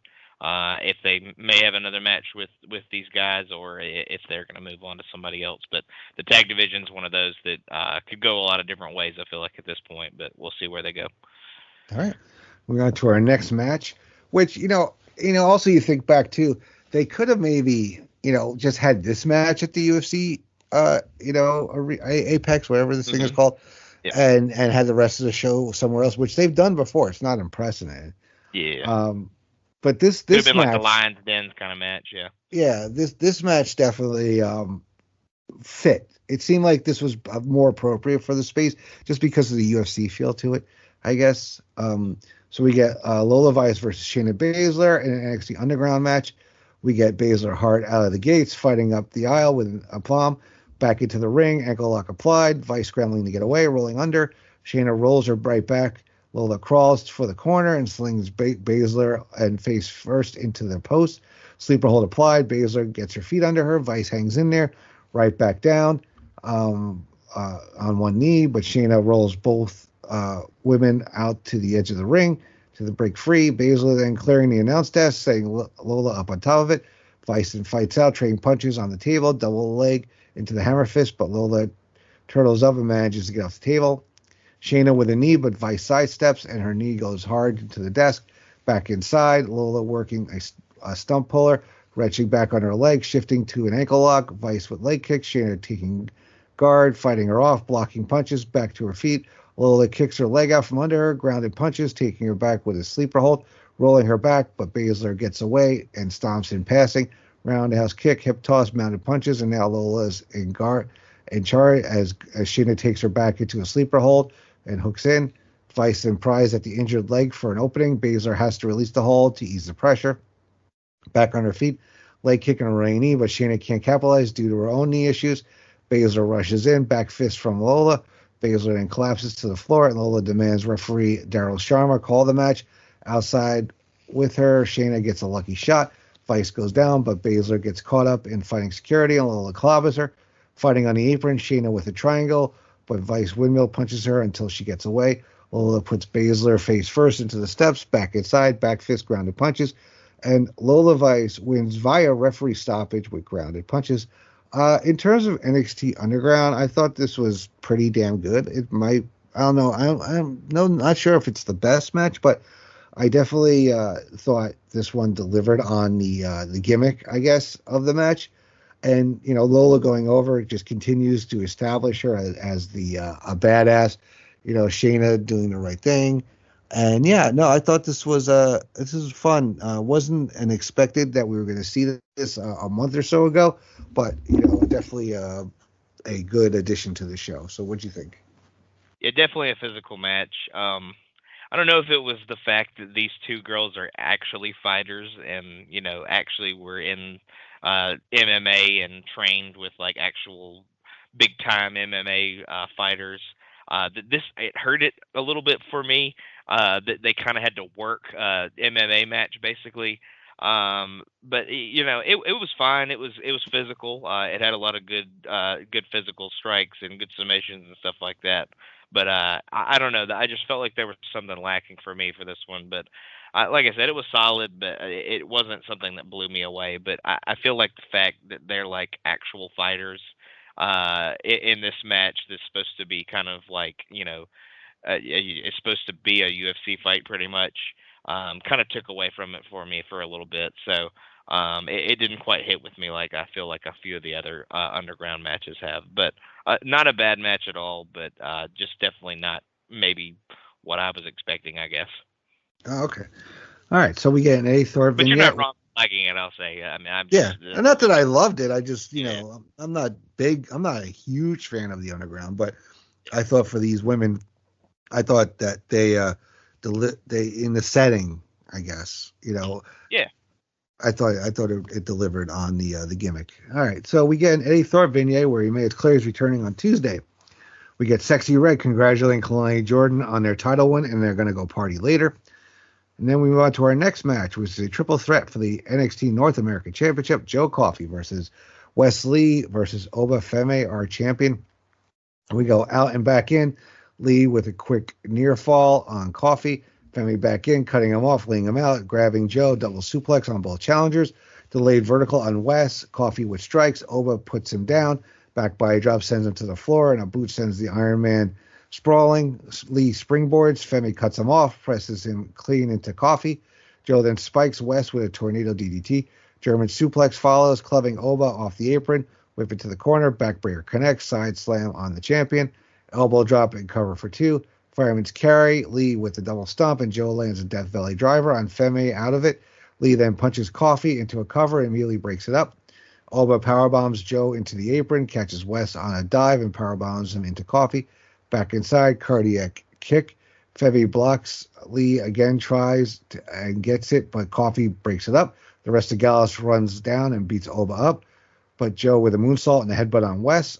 We get Lee laying him out, charges in, Meteor connects, charging forearm, super kick, and Zaguri, cardiac kick, connects with, but Mark Coffee pulls the referee out of the ring.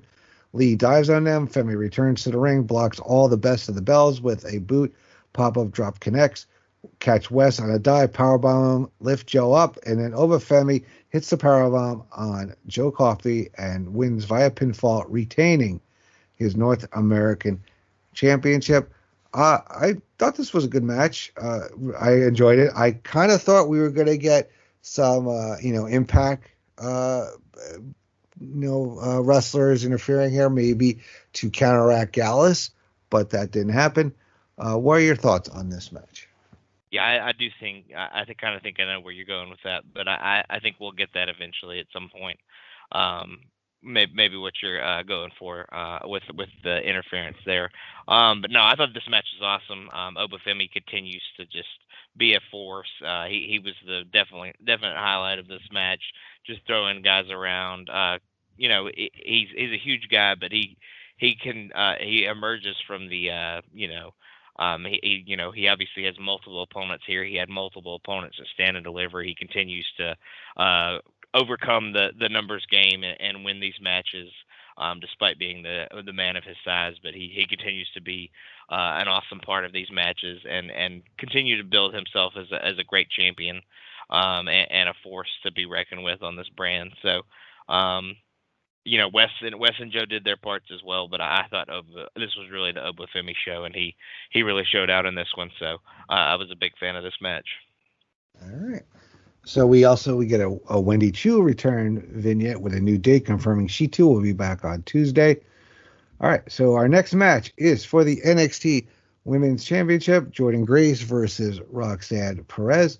Collar and elbow. Grace shoves her away, calls her back for more, circling Perez with a go behind. Jordynne slings her aside, Grace calling for a test of strength. Roxanne short circuits by stomping off her foot, off the ropes, tilt-a-whirl, block, shove off. Jordynne one step ahead of every beat, so Perez slaps her across the face. Jordynne with shoulder blocks, inverted tilt-a-whirl slam, powerbomb lift, but Roxanne thumbs her eye for separation. Jordynne catches her, short powerbomb up on the second.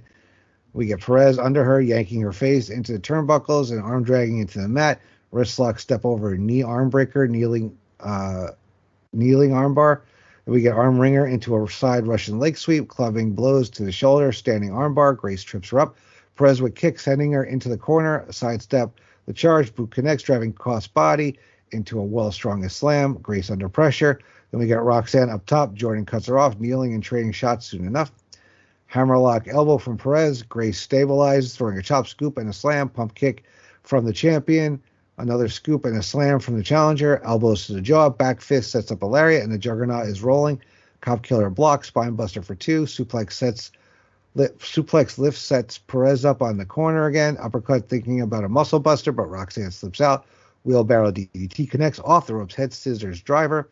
Snap arm breaker into an old school seated armbar. Trading kick for a stop as Jordynne fights free. Deadlift powerbomb counter. Perez manages to hang on over the ropes for a cross armbar in the ropes for a 5 count. Grace sets her up again, but headbutts thinking about the muscle buster. She gets it, but can't keep Roxanne down. To the apron, fireman's carry. Perez slips out, posts her thinking about pop rocks on the apron, but Jordynne hangs in there, so she pulls her face first into the apron. Suicide dive into a tornado DDT on the floor, throwing her back inside. Double jump moonsault. Arm trap, cross face applied. Grace rolling her over to cover for 2. Pop up, back elbow, pump handle, block, rolling soul butt, pop rocks counting into a gory face buster. Tam Paxley then jumps the rail and stalks the title belt and grabs Jordynne's TNA Knockout Championship. Then we get, Vic almost messes up here, which may or may not have been on purpose. He says he's about to say Dana Brooke, but he corrects himself to say Ash by Elegance appears to grab the title. Jordynne goes after both of them and lays them out back inside, block the soul butt, back fist, fireman's carry, California roll connects, pump handle. Roxanne counters with an ace crusher, pop rocks. It's over, and Roxanne Perez wins via pinfall with a pop rocks, retaining the NXT Women's Championship. I thought this was a great match, probably the match of the night. I didn't think Roxanne was going to lose here, but I thought it was definitely not going to be the cleanest of wins, which it turned out not to be exactly a clean win. There was some distraction from, going on Tatum and Ash outside, but definitely a good showing. I don't think Jordynne loses anything in the eyes of, NXT or the WWE fans there, because, it was a tremendous match, and she, let her guard down and let herself get distracted, and Roxanne took advantage. So I enjoyed the match. Thought it was a really good one. What do you think? Yeah, absolutely. Yeah, Jordynne didn't lose anything in losing this one. Roxanne was game and won the match by taking advantage of something that happened on the outside. So Jordynne obviously gets distracted by Ash and Tatum going after her Knockouts championship. So and like I told you, I think at the special event that TNA has this weekend, she has an open challenge. Jordynne Grace does for the Knockouts Championship. So I kind of envision maybe Tatum Paxley is the one that ends up answering that, so they can have that kind of crossover for them as well. So just to kind of pay this back and have her have a match with somebody from NXT. So we'll see if that ends up happening. She may just face Ash, honestly, but obviously to kind of pay off this somehow, I envision her open challenge opponent being one of these girls for sure. But yeah, Roxanne looks like a star coming out of this one, taking out another big opponent, and she continues to build her championship reign, and she's one of the best in the world. All right. So we get Sexy Red interviewed backstage and says she had a great time and promotes her upcoming tour. I think I read, didn't she get into some kind of trouble? Yeah, she got arrested like the next day, yeah. At Newark Airport? Yeah. Yeah. Maybe they should, kind of screen their talent a little more beforehand. But anyway, Lola Vice then rolls up to crow about winning her match, and like she said she would, and she and Red twerk together. We get Wesley running an interview. It says he's understandably upset, but Gallus showed up to beat him before, and he can't say much.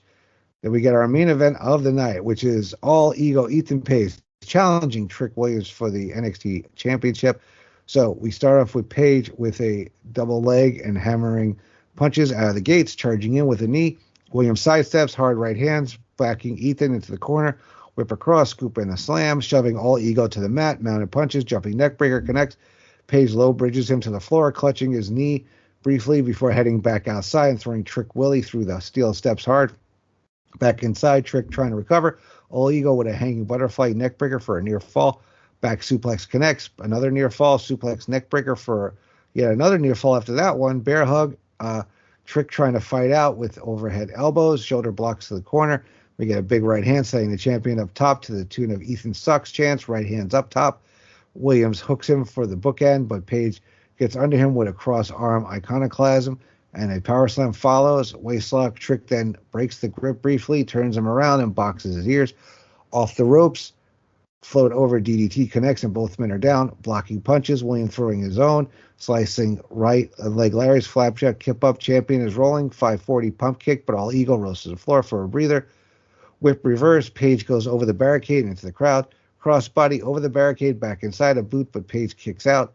Williams up top, Ethan pulls them down, running knee to the corner, cover for two, trading right hands on their knees and to their feet. Trick getting the better of it, floating out with a powerbomb attempt. Duck a roundhouse kick, second try connects, but Williams hits the bookend, still no.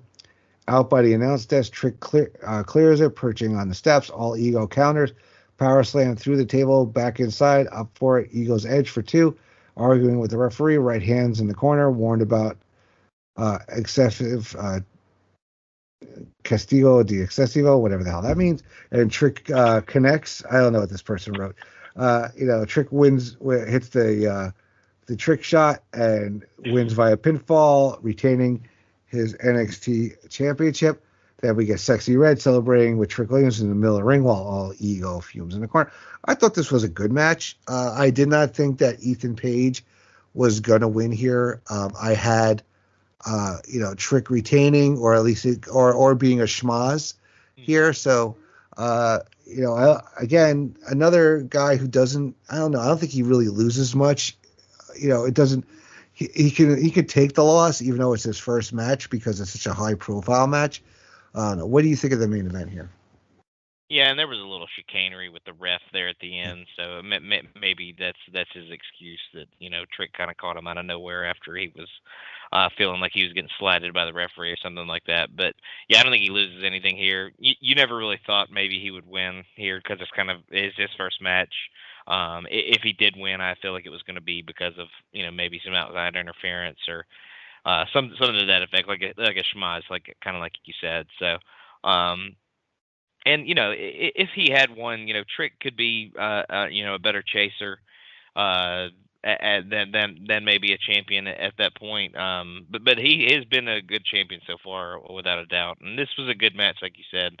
Maybe not to the level of some of his other matches that he's had in this past year. So yeah, not a bad match, but maybe not the best. But maybe not the best main event of the year that we've had on some of these shows, but.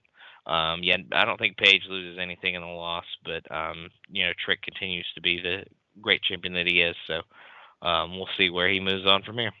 All right, definitely, an exciting time here as we roll into the summer here as we build. So what's their next PLE? Is it SummerSlam weekend or there's something before that?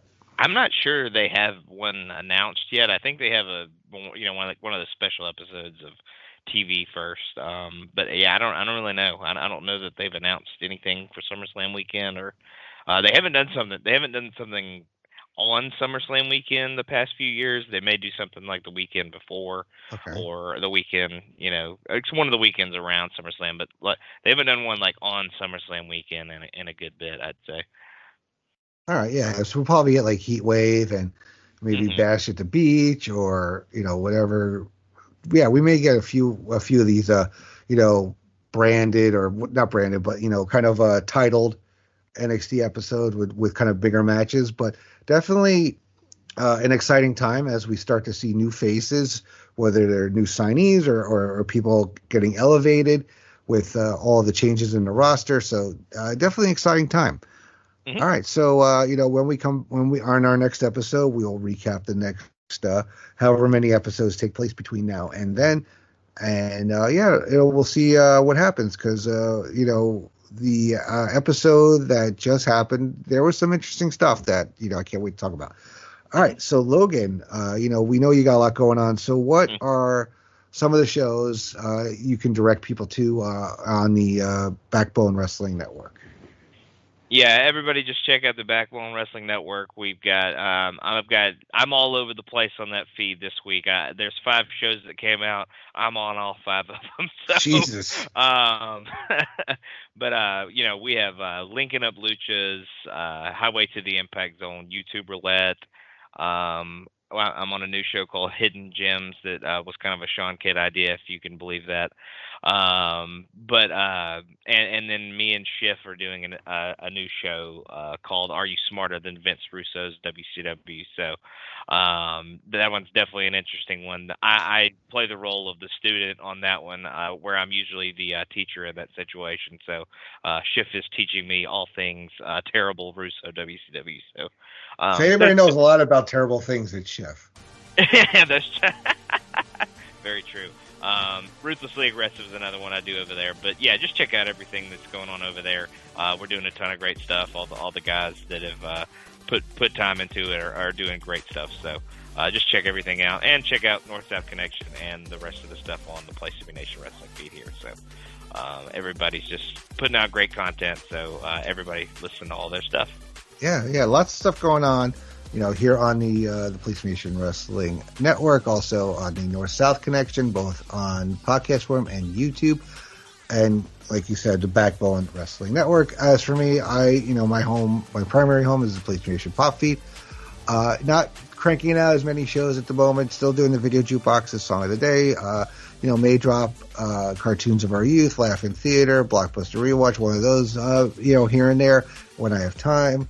Pop Goes the Classics should be back soon with Miranda and Steve, and Miranda and I will try to get back into the swing with the Muppets Pod. And also, I'm not sure when it will drop, and we haven't even recorded yet, but I will be on the next episode of Making Mount Rushmore, where we will be doing the Mount Rushmores of amusement parks, roller coasters, and theme park rides. So looking forward to talking about that. I believe Chad Campbell will be on that as well. So anybody else that that I can talk theme parks with, Chad is one of the top of my list. So I'm looking forward to that. And yeah, just check out everything and come join us in the Place to Be Facebook group on said social media platform. And look up everybody on the Twitter and Instagram or what have you, TikTok there. Everybody's putting out stuff all over the place. So lots of fun stuff. So this was a fun episode. Great to be back here talking with Logan. So for those of you listening, thank you so much. And we will check you out on the next episode. Take care.